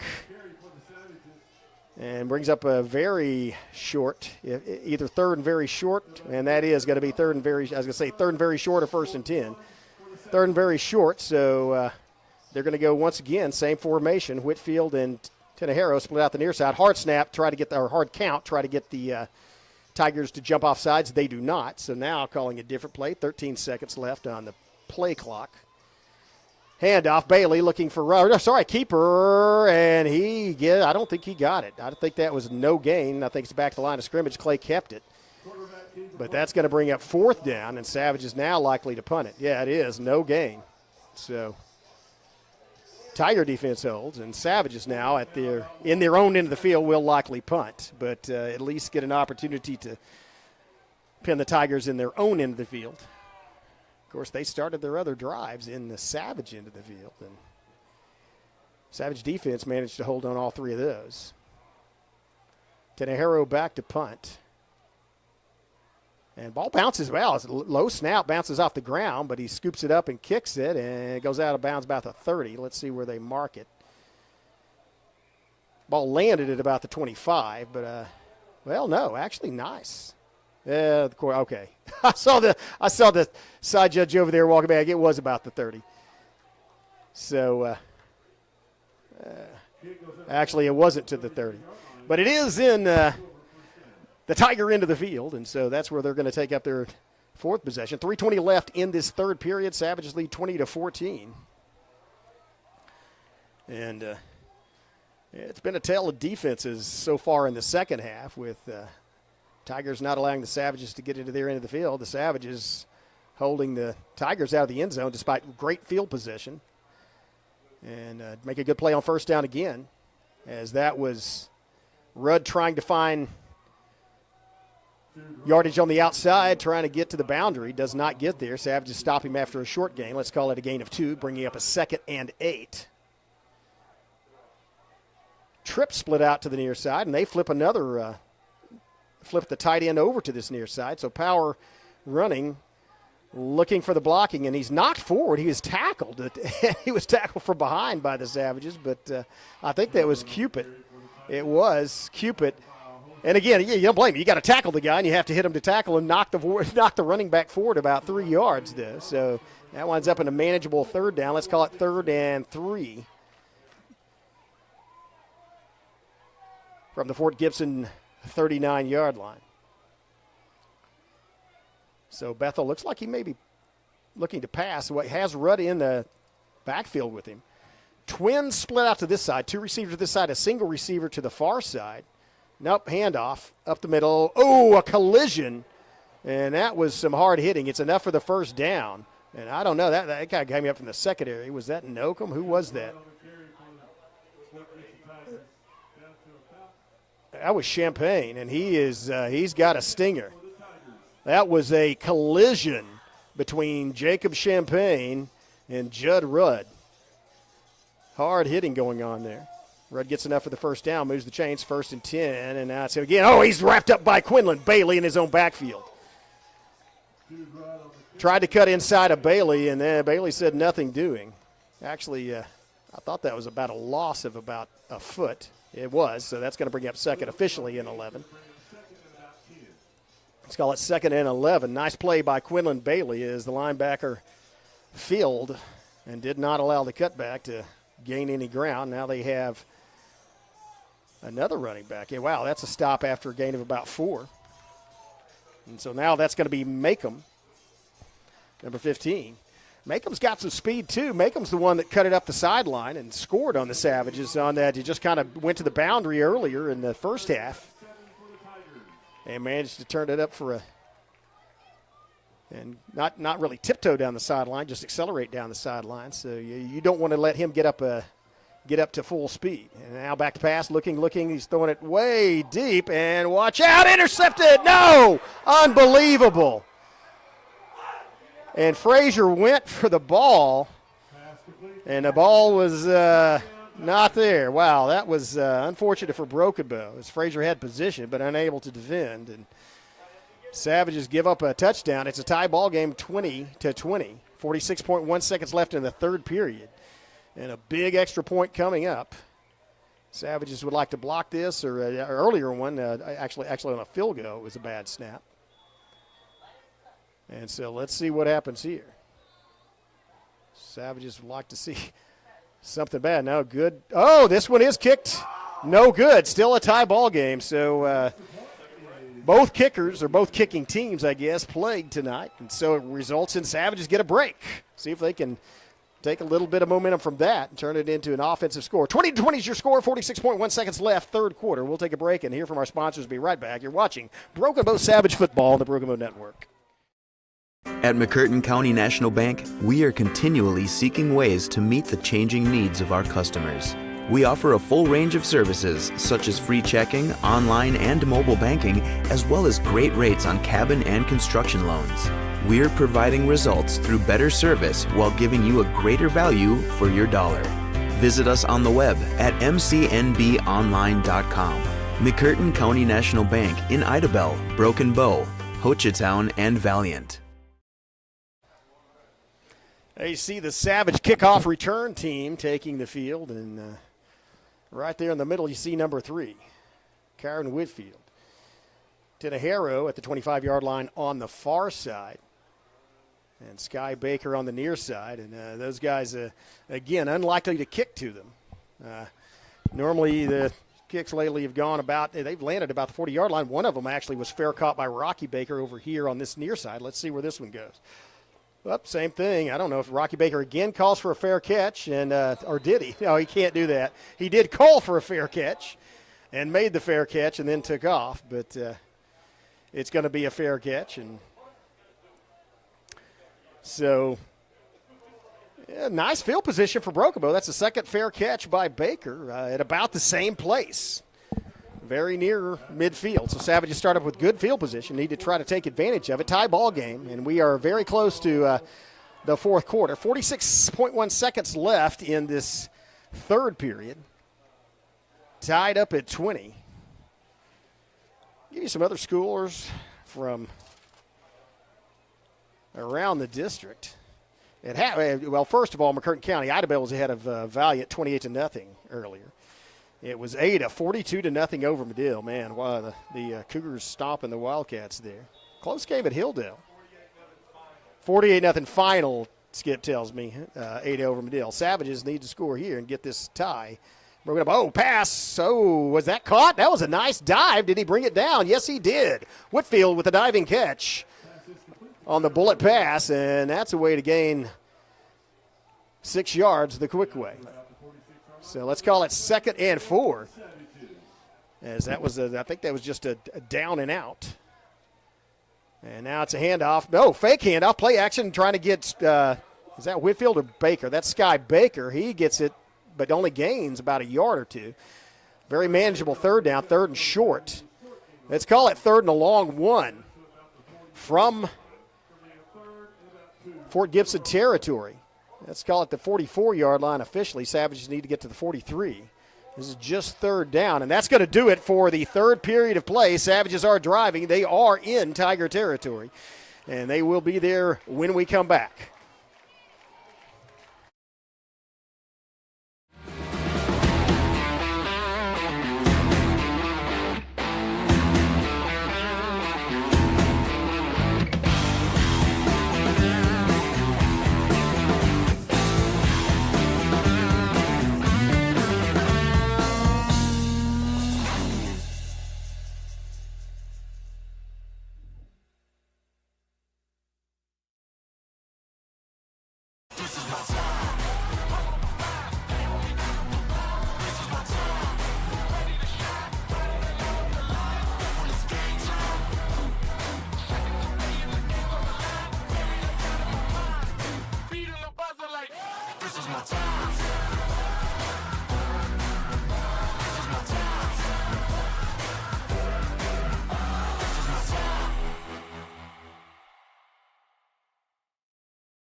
Hey, welcome back. A couple of us, I think earlier I said it was, I might have said it was Ada that was leading Medill. It's actually was Poto that beat Medill 48-0. Ada and Hilldale, a tight one, 7-0 Ada. So that one's, that's close. Hilldale Hornets, 34-17, the Sallisaw Black Diamonds over Stillwell. Another District 4A4 play here. The Savages are looking at a big 3rd down. Need to get to the 43-yard line. Let's see what they do. They're going to hand off to Bailey. He's going to follow some blockers. They got him a 1st down and more. Bailey still going across the 40 to about the 37-yard line. 1st and 10, Broken Bow. Move the chains. And Savages looking to break open this tie. More of the same. And so 1st and 10, new set of downs for Broken Bow from the let's call it the 42-yard line. Back to pass, looking, throws it out, and it's caught over the hands of not caught. Ball's thrown a little high. It was a kind of a receiver screen over here, but Whitfield, it was well read as they had about 4 white jerseys. So, again, would have been contested had he caught it, but it's Kyron Whitfield, so you never know. I mean, the guy could spin around and make you look silly. But the incompletion Results in a 2nd and 10 for Broken Bow. Back looking again. Clay under pressure. Throws it. Caught by Whitfield. Pulls it up off his shoe and gets close to the first down. About a foot short. Let's see where they mark it. Wow, that was a great catch as that ball was thrown low. And Whitfield just reached down and plucked it about, 6 inches across the ground. And then pulls it up and heads for the boundary within a yard of the first down. It brings up a 3rd and 1. Clock still running. Well, now it stopped. So another 3rd and 1 for Broken Bow. Last time went with Bailey on a lead play. Let's see, same thing. It's Hurst, and Bailey lowers his shoulder and gets enough for the first. Well, maybe enough for the first down. I don't know. Depends on the mark. It is very close. I don't think he got to the first. In fact, not where they're marking it. The side judge is marking it way back. No gain. So this brings up a 4th down, definitely 4-down territory. So Savage is looking to go for it. It's 4th and a yard.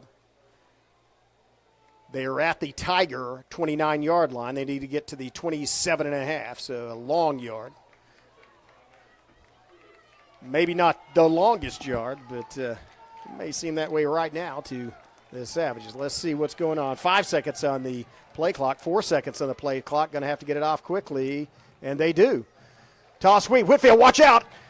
30, much for the first down and more. Whitfield still loose. 25, all the way inside the 20 to the 15-yard line, and they barely got that play off, but it was Whitfield with great lead blocking by the Savage line, and Hurst over there as well, and they just moved out. Whitfield eluded one tackler and then was untouched until he got to the 25, and then made some more moves on his own, looking for more running room. Created some. 1st and 10, Broken Bow on a 4th down conversion. They are down to the 14-yard line. Whitfield now in the backfield. Handoff. Whitfield looking outside. Eludes one tackler. He's the 10, the 5. Touchdown. Waltzes in the end zone. Man, that looked easy. Kyron Whitfield just literally sidestepped in rhythm, sidestepped a would-be tackler, and it just really makes you look silly, man. He's that good. Again, I'm going to restate what I've said before. He is a Division I talent. Savages retake the lead 26-20, 10:23 left in this ball game. Crucial extra point coming up. Tenejero is your holder. Silva is your kicker. Snap's good. Holds good. Kick is up, and it splits the uprights. 27-20, the Savages. After a fair catch at their own 48-yard line by Rocky Baker, have gone 27 yards down. Have gone 52 yards downfield, only 27-20. We'll see you in a minute. At McCurtain County National Bank, we are continually seeking ways to meet the changing needs of our customers. We offer a full range of services such as free checking, online and mobile banking, as well as great rates on cabin and construction loans. We're providing results through better service while giving you a greater value for your dollar. Visit us on the web at mcnbonline.com. McCurtain County National Bank in Idabel, Broken Bow, Hochatown, and Valiant. Well, the Savages have answered. After a long completion for a touchdown, the Tigers miss an extra point, but the score is tied 20-20, and then the Savages march 52 yards downfield, including a 4th down conversion, and then it's Kyron Whitfield taking it in from 14 yards out.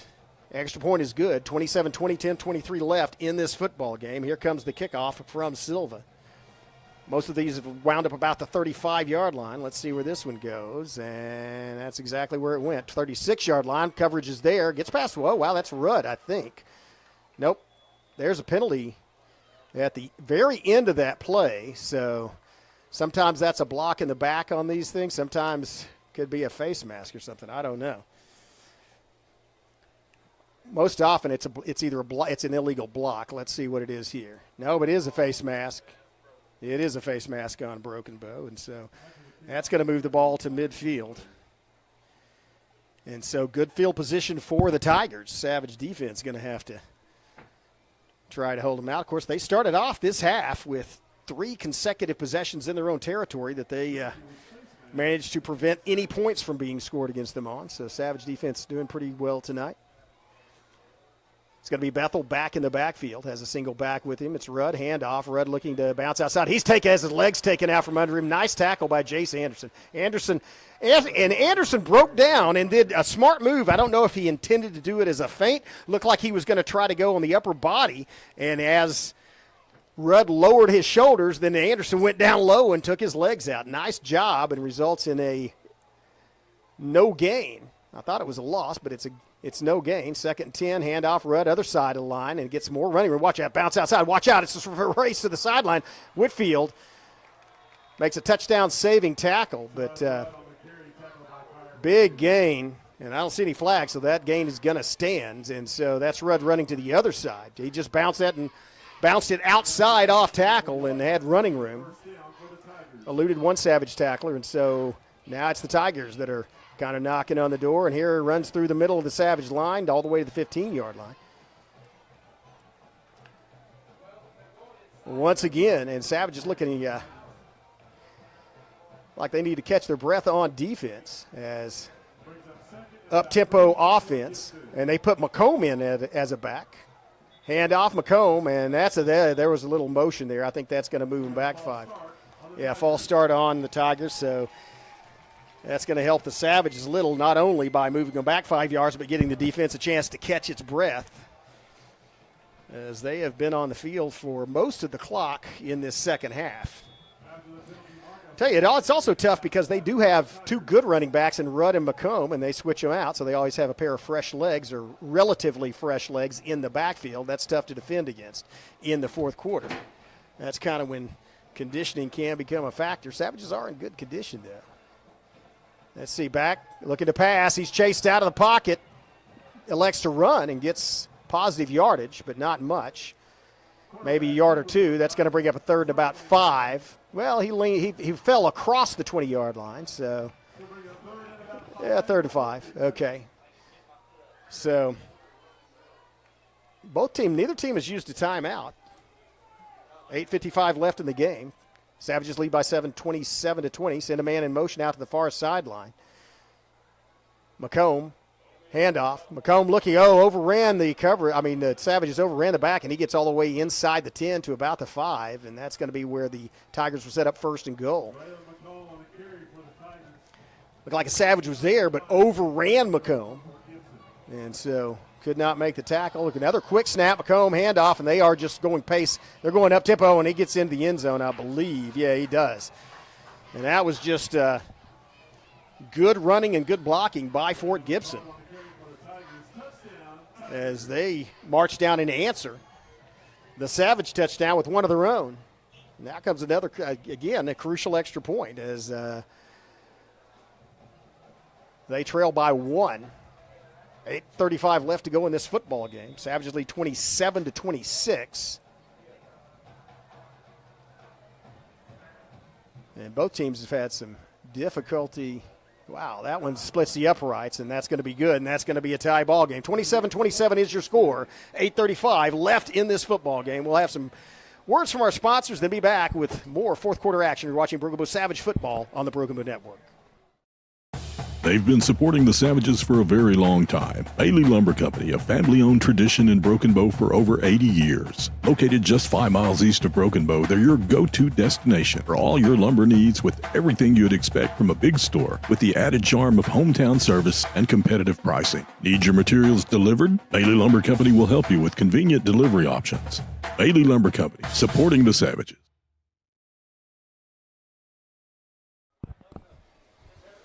Welcome back here on a homecoming night at Broken Bow, and it's a tie ball game, exciting football game, back and forth, as the Savages trailed briefly 14-13, but it's been mostly a Savage lead. However, the Tigers have tied things once again in this fourth quarter, and they're kicking off to Broken Bow. Again, congratulations to Aubrey Hightower, the Savage homecoming queen for the 2023-24 year. Also, congratulations to the Savage softball team, fast-pitch softball team. Lost at regionals in the second game. Again, it's a 4-team regional tournament. They went in the loser's bracket, and they actually beat every team in there. They just had to beat the hosts Tecumseh twice. Here's the Kickoff is fielded. Watch out. It's going to be Tinajero, and he makes a move back to the near sideline, and then he's forced out of bounds. Wow, that is a potential late hit. I don't know. Looked like he was on the back of Tinajero and rode him out of bounds, so the contact was made in play and carried through the outside. But again, what a comeback by the Lady Savage softball team as they went in losers bracket and then won 3 games in a row, won extra innings, over Tecumseh, and then a heartbreaking loss. Actually tied it up 3-3. It was 3-0 going into the 7th, and he tied that one up. But then came away and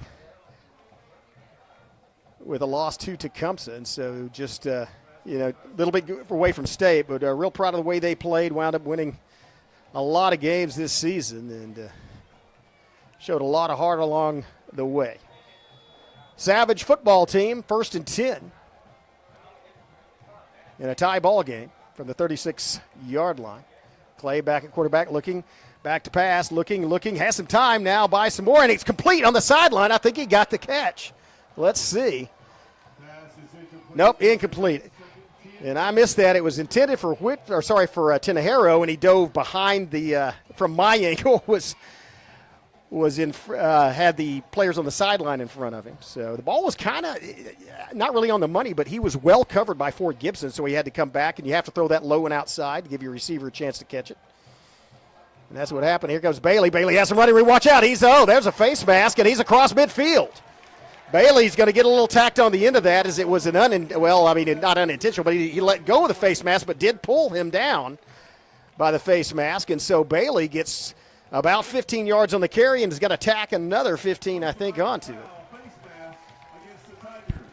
Nice run, Quinlan Bailey, and a nice hole to run through because there was no contact made until he was into that second level, the linebacker level of the Tiger defense. So Savages have moved it quickly. Bailey still in the backfield. Trip split out to the far side. Interesting formation on the far side receiver-wise, and now it's blown dead, and that is normally an offensive penalty. It is illegal procedure. So Savages are going to move it back nearer to midfield. Again, an interesting formation. They may go with the same play as they have Whitfield, Max Rupp, and Champagne all split out as trips to that far side. They are going to change the play up, though, as they're going to send Champagne over this side along with Max Rupp to this side along with Hurst. Bailey in the backfield with Clay. Clay dropping back to pass under pressure, has to step up, eludes one tackler, gets the ball off. Watch out, it is! Broken up by Rupp. It was Whitfield and Rupp in the middle, Whitfield and Rudd in the middle of the field. Broken Bow had number 11 from Broken Bow is Max Rupp. Number 4 is Judd Rudd. And again, that was a good play by the defensive back for the Tigers as he had coverage on Whitfield down the middle. The pass was there between them, and it was knocked down. Results in an incompletion, and that's going to bring up second. And about 18. Is that right? I'm sorry, second and 15. Second to 15 for the Savages. Line to gain is the 29-yard line. Oh, fake the now it's going to be – it looked like it was sorry about the confusion there. They faked the jet sweep to Whitfield, and then Clay pulled the ball and tried to throw it to Whitfield. So I don't know if that was a busted play, if it was someone made a mistake, if it was intended to be that way. But either way, it results in an incomplete pass, and it results in a 3rd and 15 for Broken Bow. Savage is probably in 4-down territory, but would definitely like to get a first down on this play, not have to make that decision. Clay alone in the backfield. They have Bailey in the slot. Back to pass, looking, and steps up in the pocket, and he's going to get mauled. That pocket collapsed on Anthony Clay, and his helmet came loose, not quite all the way off, but he was sacked, and so the next Savages may punt now, and they will. I was going to say before they were near the 40, but now they're outside almost to the 45, and so you think, again, these are not high, long punts as far as hang time or air by Tinajero, but they are seldom returned because of the way he kicks. Might be able to pin the Tigers back deep in their own territory. It's going to have to take a good Savage bounce, though. It does, and rolls all the way down to the 20, let's call it the 23-yard line. So not a great punt, but does get past the 25, and that's where the Tigers are going to set up. Tigers are going to set up shop with a tie ball game with 6:56 left. Still a lot of time in this football game, as both teams still have 3 timeouts. And Tigers, one thing about them is they can take a lot of time off the clock with that ground game. So Savages need to would like to stop them, get a 3 and out. Don't give them first downs. Let's see what happens. They're in the I this time. Handoff, lead play, and Max Rupp got cut in the backfield. Oh, Nokum on the tackle right near the line of scrimmage. Maybe a yard off it. Yeah, maybe 2 yards. Let's call it a 2-yard gain. It's just outside the 25. Ball directly, well, the nose of the ball is outside the 25. So gain of 2 brings up 2nd and 8. And now they're going to drop back into the pro set as Bethel back in the backfield. They have a tight end. Actually, they have basically an 8-man or 7-man line. Look like they're just going to use power football across the middle, try to bounce outside, watch out. And there's a slide block in the back, but that again is McComb. And McComb gets to the boundary and goes up the sideline, and that's dangerous as he has some speed.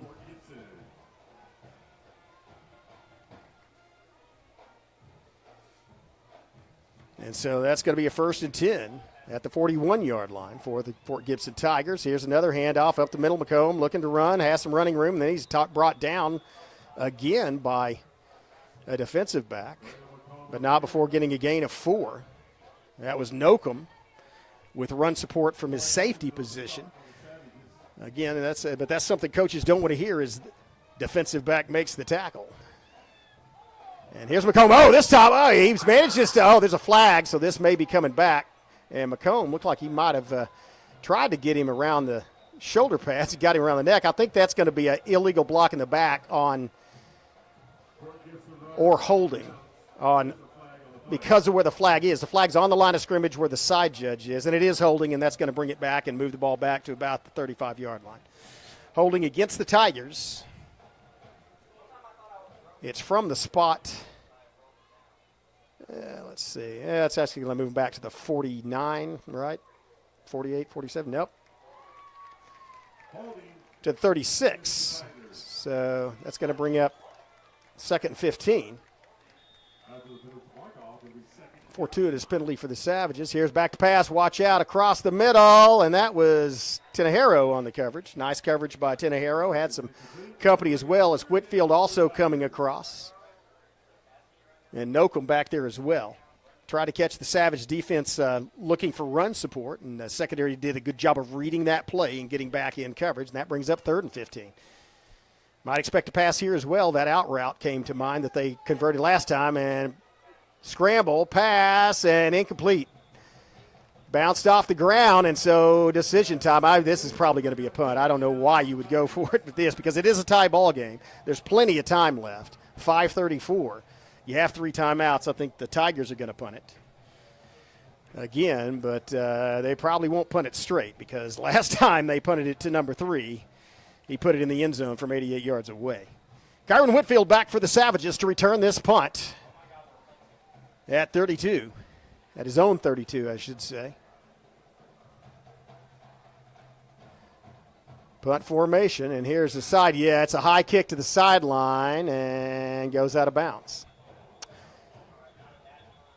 So out of bounds around the 32, 33-yard line.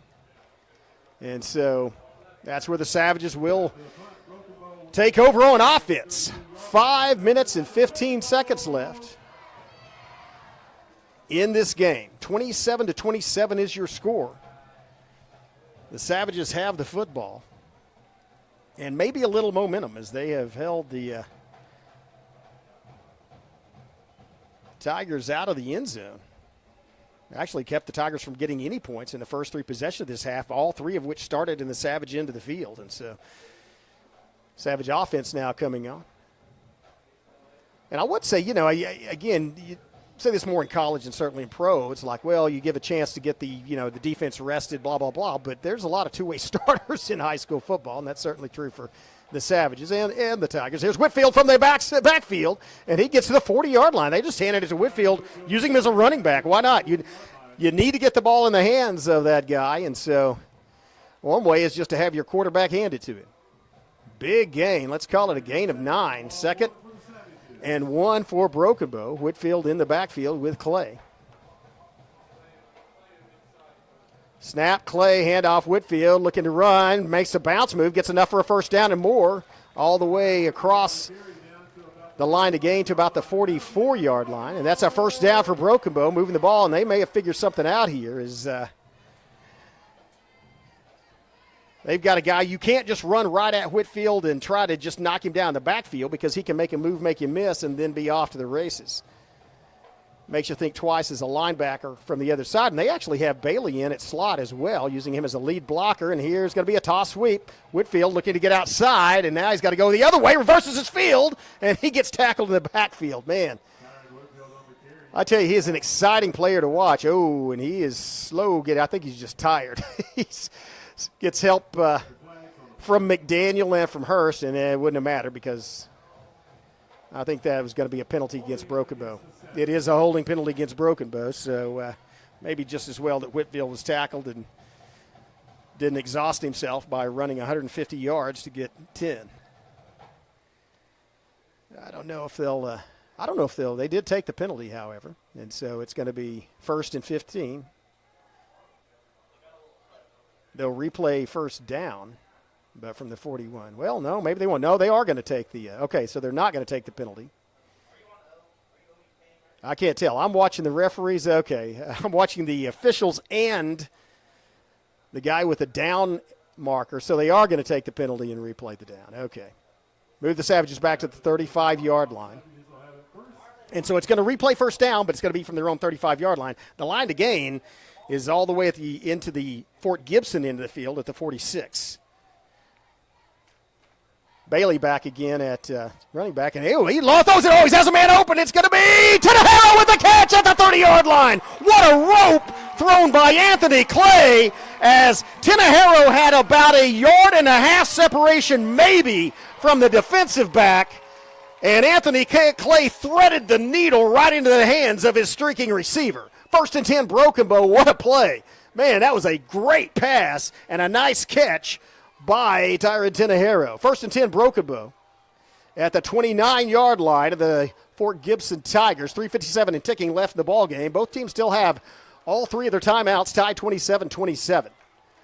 Handoff, Bailey, big hold for Bailey to run through, and he moves the pile himself another 3 or 4 yards.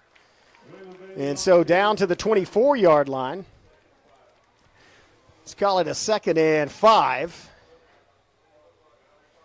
See where they spot it. 23-yard line, but the line to gain is basically the 18, so 2nd and 5. Clock continues to run, and that's becoming a factor. 3:26, Savages may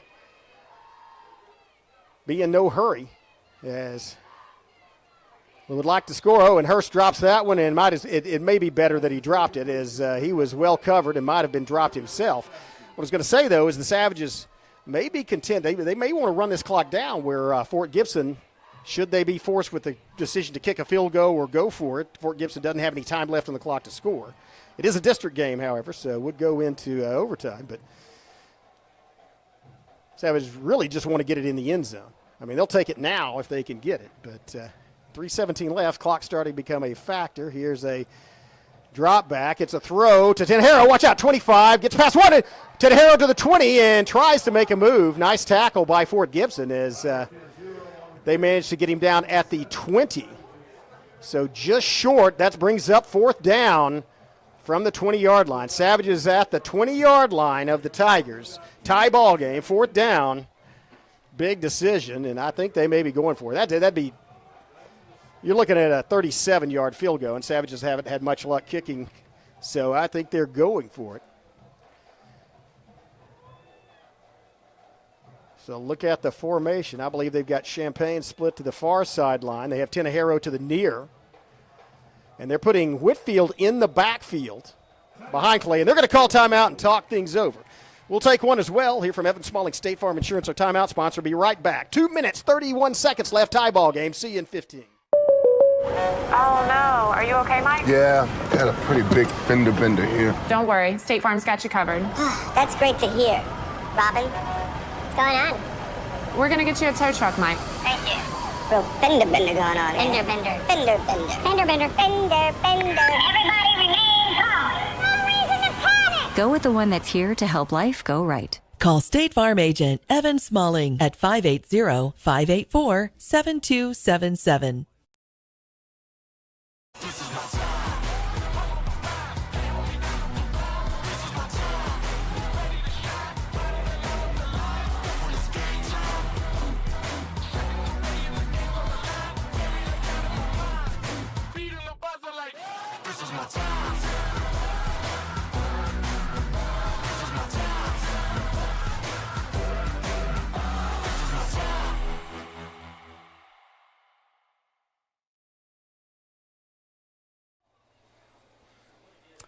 Fourth down, tie ball game, 5 feet to go. The line to gain is the 19. Let's call it the 19. It's about halfway between the 18 and 19. Savages just this side, about a foot this side of the 20.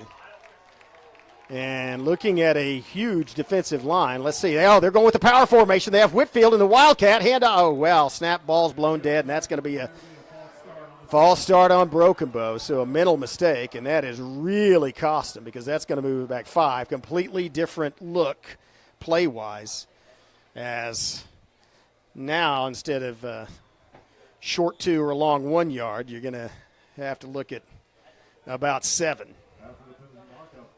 So let's see what they do. They are going to switch the play out as they put Bailey back in the backfield. They're bringing Hurst to the near side, along with Tenehiro and Whitfield. Champagne to the far side. Huge play, 4th down. Savages need to get to the 19, or actually 18 and a half. Back to pass. And pressure, and he's got a receiver. Oh, tipped. He had Bailey going down the sideline. Good reaction by either a linebacker or a defensive back from Fort Gibson as he tipped it away. And so good play dialed up, but a good reaction for it, and that turned it over on downs. And now it's the Tigers that are looking to try to drive down and just score. Again, 2:18 left in the ball game. Puts a little more pressure on the Tigers, though, as their offense has been operating on the ground, and that takes a lot of time. So they're going to have to probably go to the air. Fort Gibson going to have to try to throw the ball. And not only, it's a tie ball game, so not only can the Savages try to sack them, but ball's up for grabs. Savages might look to try to get a pick 6. They've had a couple already this year. Here's pressure, and pressure gets to him, flushes Bethel out of the pocket, and he's still, what on earth is happening? That completed it in the middle of the field. And that was a good job by Bethel of not crossing the line of scrimmage as he went forward and then backpedaled. Complete ball's down in the middle of the field, though. Clock continues to run, throws it out to the side, incomplete. That's going to stop the clock. But it's going to bring 3rd down in about 2, and now it's a crucial 3rd down for Fort Gibson. If they don't make it, you're probably not going to see them go for it on 4th, as they don't want to give the Savages the ball with that kind of field position. Savages really want to get a stop here and force a punt. You may see Fort Gibson with a timeout go to the run here. I expect them to run, and they do have the back end there. Yep, hand off up the middle, and he's going to get just enough to get the 1st down across the 35 to about the 36, and that's going to be enough to move the chains and give them another set of downs. Tackle by, I believe that was Hoover, knocking his legs out from under it. Quickly, Bethel looking to the side, throws it on a wide-open receiver. Man, there was nobody – I mean, it was an out route, and so what you don't want to do is give up a 30 or 40-yard pass. So you're kind of guarding the side in the middle. But a good route, a good throw, and it goes out of bounds and does stop the clock, but it is short of the 1st down. That brings up 2nd and 1. Might see another run here. They still have timeouts left. Nope, back to pass. Pressure down, and he is – Sky Baker had coverage, but the intended receiver had a step on Baker. The ball just not quite there. So now it's another 3rd down and short. And once again, kind of want to make a stop here. I expect Fort Gibson may run it, as they still do have timeouts. They do have Rudd in the backfield. And they are going to hand it to Rudd, and he's going to go ahead, and he does not get it. I don't think he got there. He got stopped short of the first down, 4th down, and this is decision time for Fort Gibson. Great stop as Rudd had momentum, and then I believe it might have been Bailey or one of the Savage interior linemen just smacked into him, knocked him down. So that ball is about a foot short. And so do you want to, if you don't get this and you're Fort Gibson, you give the Savages the football with a short field. And the Savages have 2 timeouts. Fort Gibson still has 3. Minute 16 left. If you're Fort Gibson and you kick it away, we're going to stay right here for this, folks. Man, this is the kind of drama you like at a high school football game. So both sides talking it over. But again, obviously a critical play for both sides. But Fort Gibson, they may rethink this and punt it. If you punt it, you give you basically give your opponent an opportunity with a minute 16. You give your opponent the final opportunity to win the game.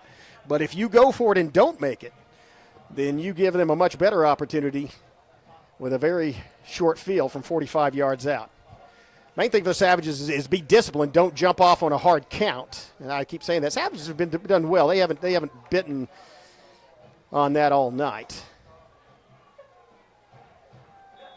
So this is an offensive line. Your offensive line wins or loses this for you. Your defensive line wins or loses this. And there's pushing in the backfield, and they do get it. They did go for it. They did get it. That's going to make the clock go, well, as soon as they reset the change, the clock will continue to 1. I almost expect, with 3 timeouts left, I expect the Tigers to burn one here. And they may not, though. They may have a play set up. Nope, they are. They're going to go ahead and run it. So they have Rudd in the backfield.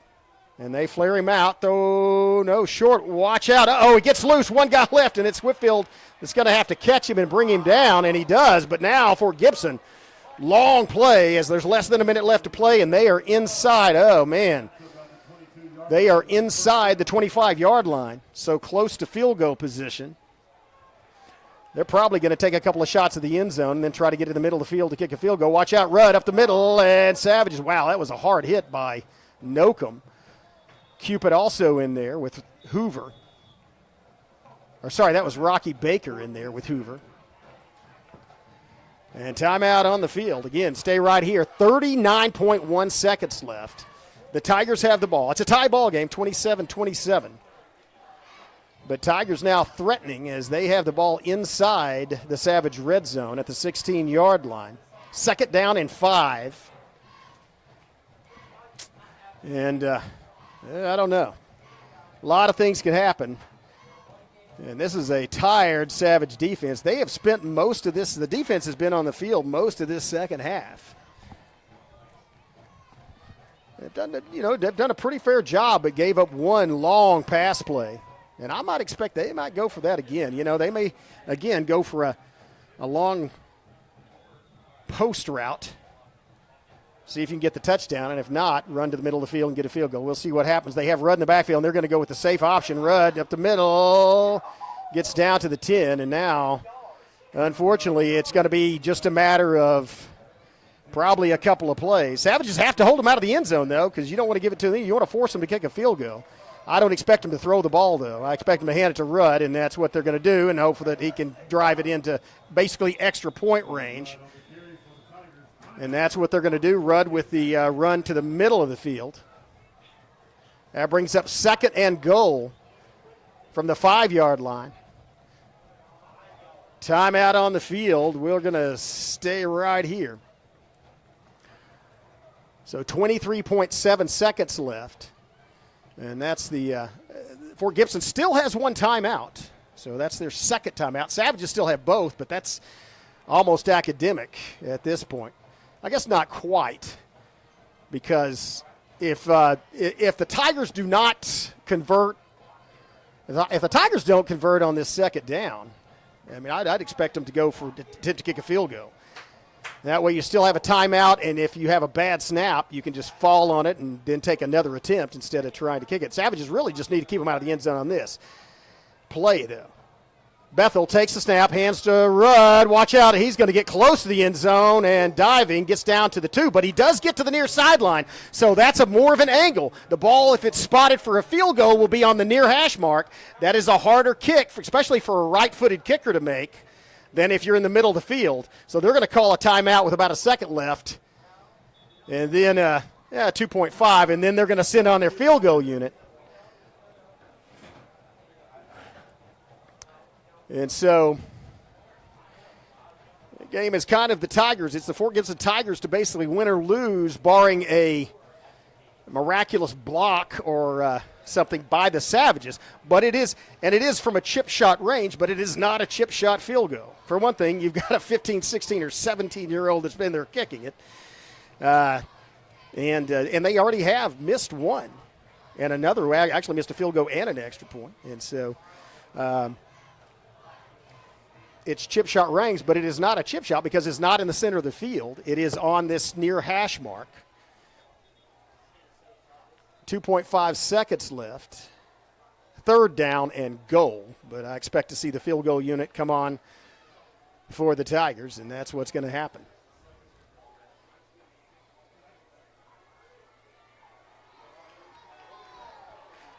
So here we go, folks. All the pressure is on Eli Skaggs, the senior kicker. And the Savages call a timeout. So, again, it's Skaggs, number 16, is a senior. Listed as running back linebacker. He's 5'6", 140. And with the, of the people on the field, the one with the cleanest jersey, and that's typical of a kicker, but also the one with the most pressure. Because even with the quarterback, even as a quarterback, you don't face as much as a kicker. Savages are talking things over, and I don't know what obviously you'd like to get a block. Probably telling them, watch the ball, remember your assignments, and as soon as that ball snaps, especially for the guys on the end, that would be Rupp, Whitfield, Hurst, and Tenahero. See if you can take an angle and block it. Well, here we go, folks. Here's the snap. Here's the kick, and I think that he missed it. Well, it's blown dead. Did they call timeout? Savages called timeout again. And so I'm not sure. It looked like that might have went inside the upright on the far side, but this is not a good angle for that. So, again, it is a kind of a sharp angle. Here's the irony of it. The closer you are to the goal line when you're kicking from the hash mark, the harder the kick becomes because it is more of an angle, and you're not facing the wide open expanse of the its geometry, but you're basically not kicking at a 15-foot open area in the goal because it's compressed because of the angle. And so that kick was definitely up and high enough. It looked like it might have gone outside the post. And you see those posts the posts are shaking a little. So here we go. The Savages have called their final timeout. Tigers have one. And here's Skaggs for the kick. And here's the ball game, folks. Maybe it's up and it splits the upright, so that's going to be it. Time expires, and the Savages are going to lose on homecoming on a kick with no time left by Eli Skaggs. And so Fort Gibson, they advance to 1-1 in district play. The Savages fall to 1-1 on a disappointing homecoming night as far as the performance on the field, but 30-27. Man, what an exciting football game it's been, though. And so hand it to Skaggs. He did what he needed to do. And Savages fought hard against a fairly good football team. Some great performances on both sides. Savages played as a team. Four different Savages putting points on the board, but just not enough. So Savages going to be on the road next week. They're going to head to Sallisaw, Oklahoma, to face the Black Diamonds, and so try to get back up to a winning record in district before they go into the deep part of district play. And so, again, disappointing, but that's why they play the game. Final here tonight is 30-27. The Tigers win one over in the last second over the Savages. So on behalf of our director, Skip Copeland, Zach West running our main camera, and Miley Trent, our silent reporter, I'm Chris Chandler, wishing you guys a good night, and we'll see you next week. This is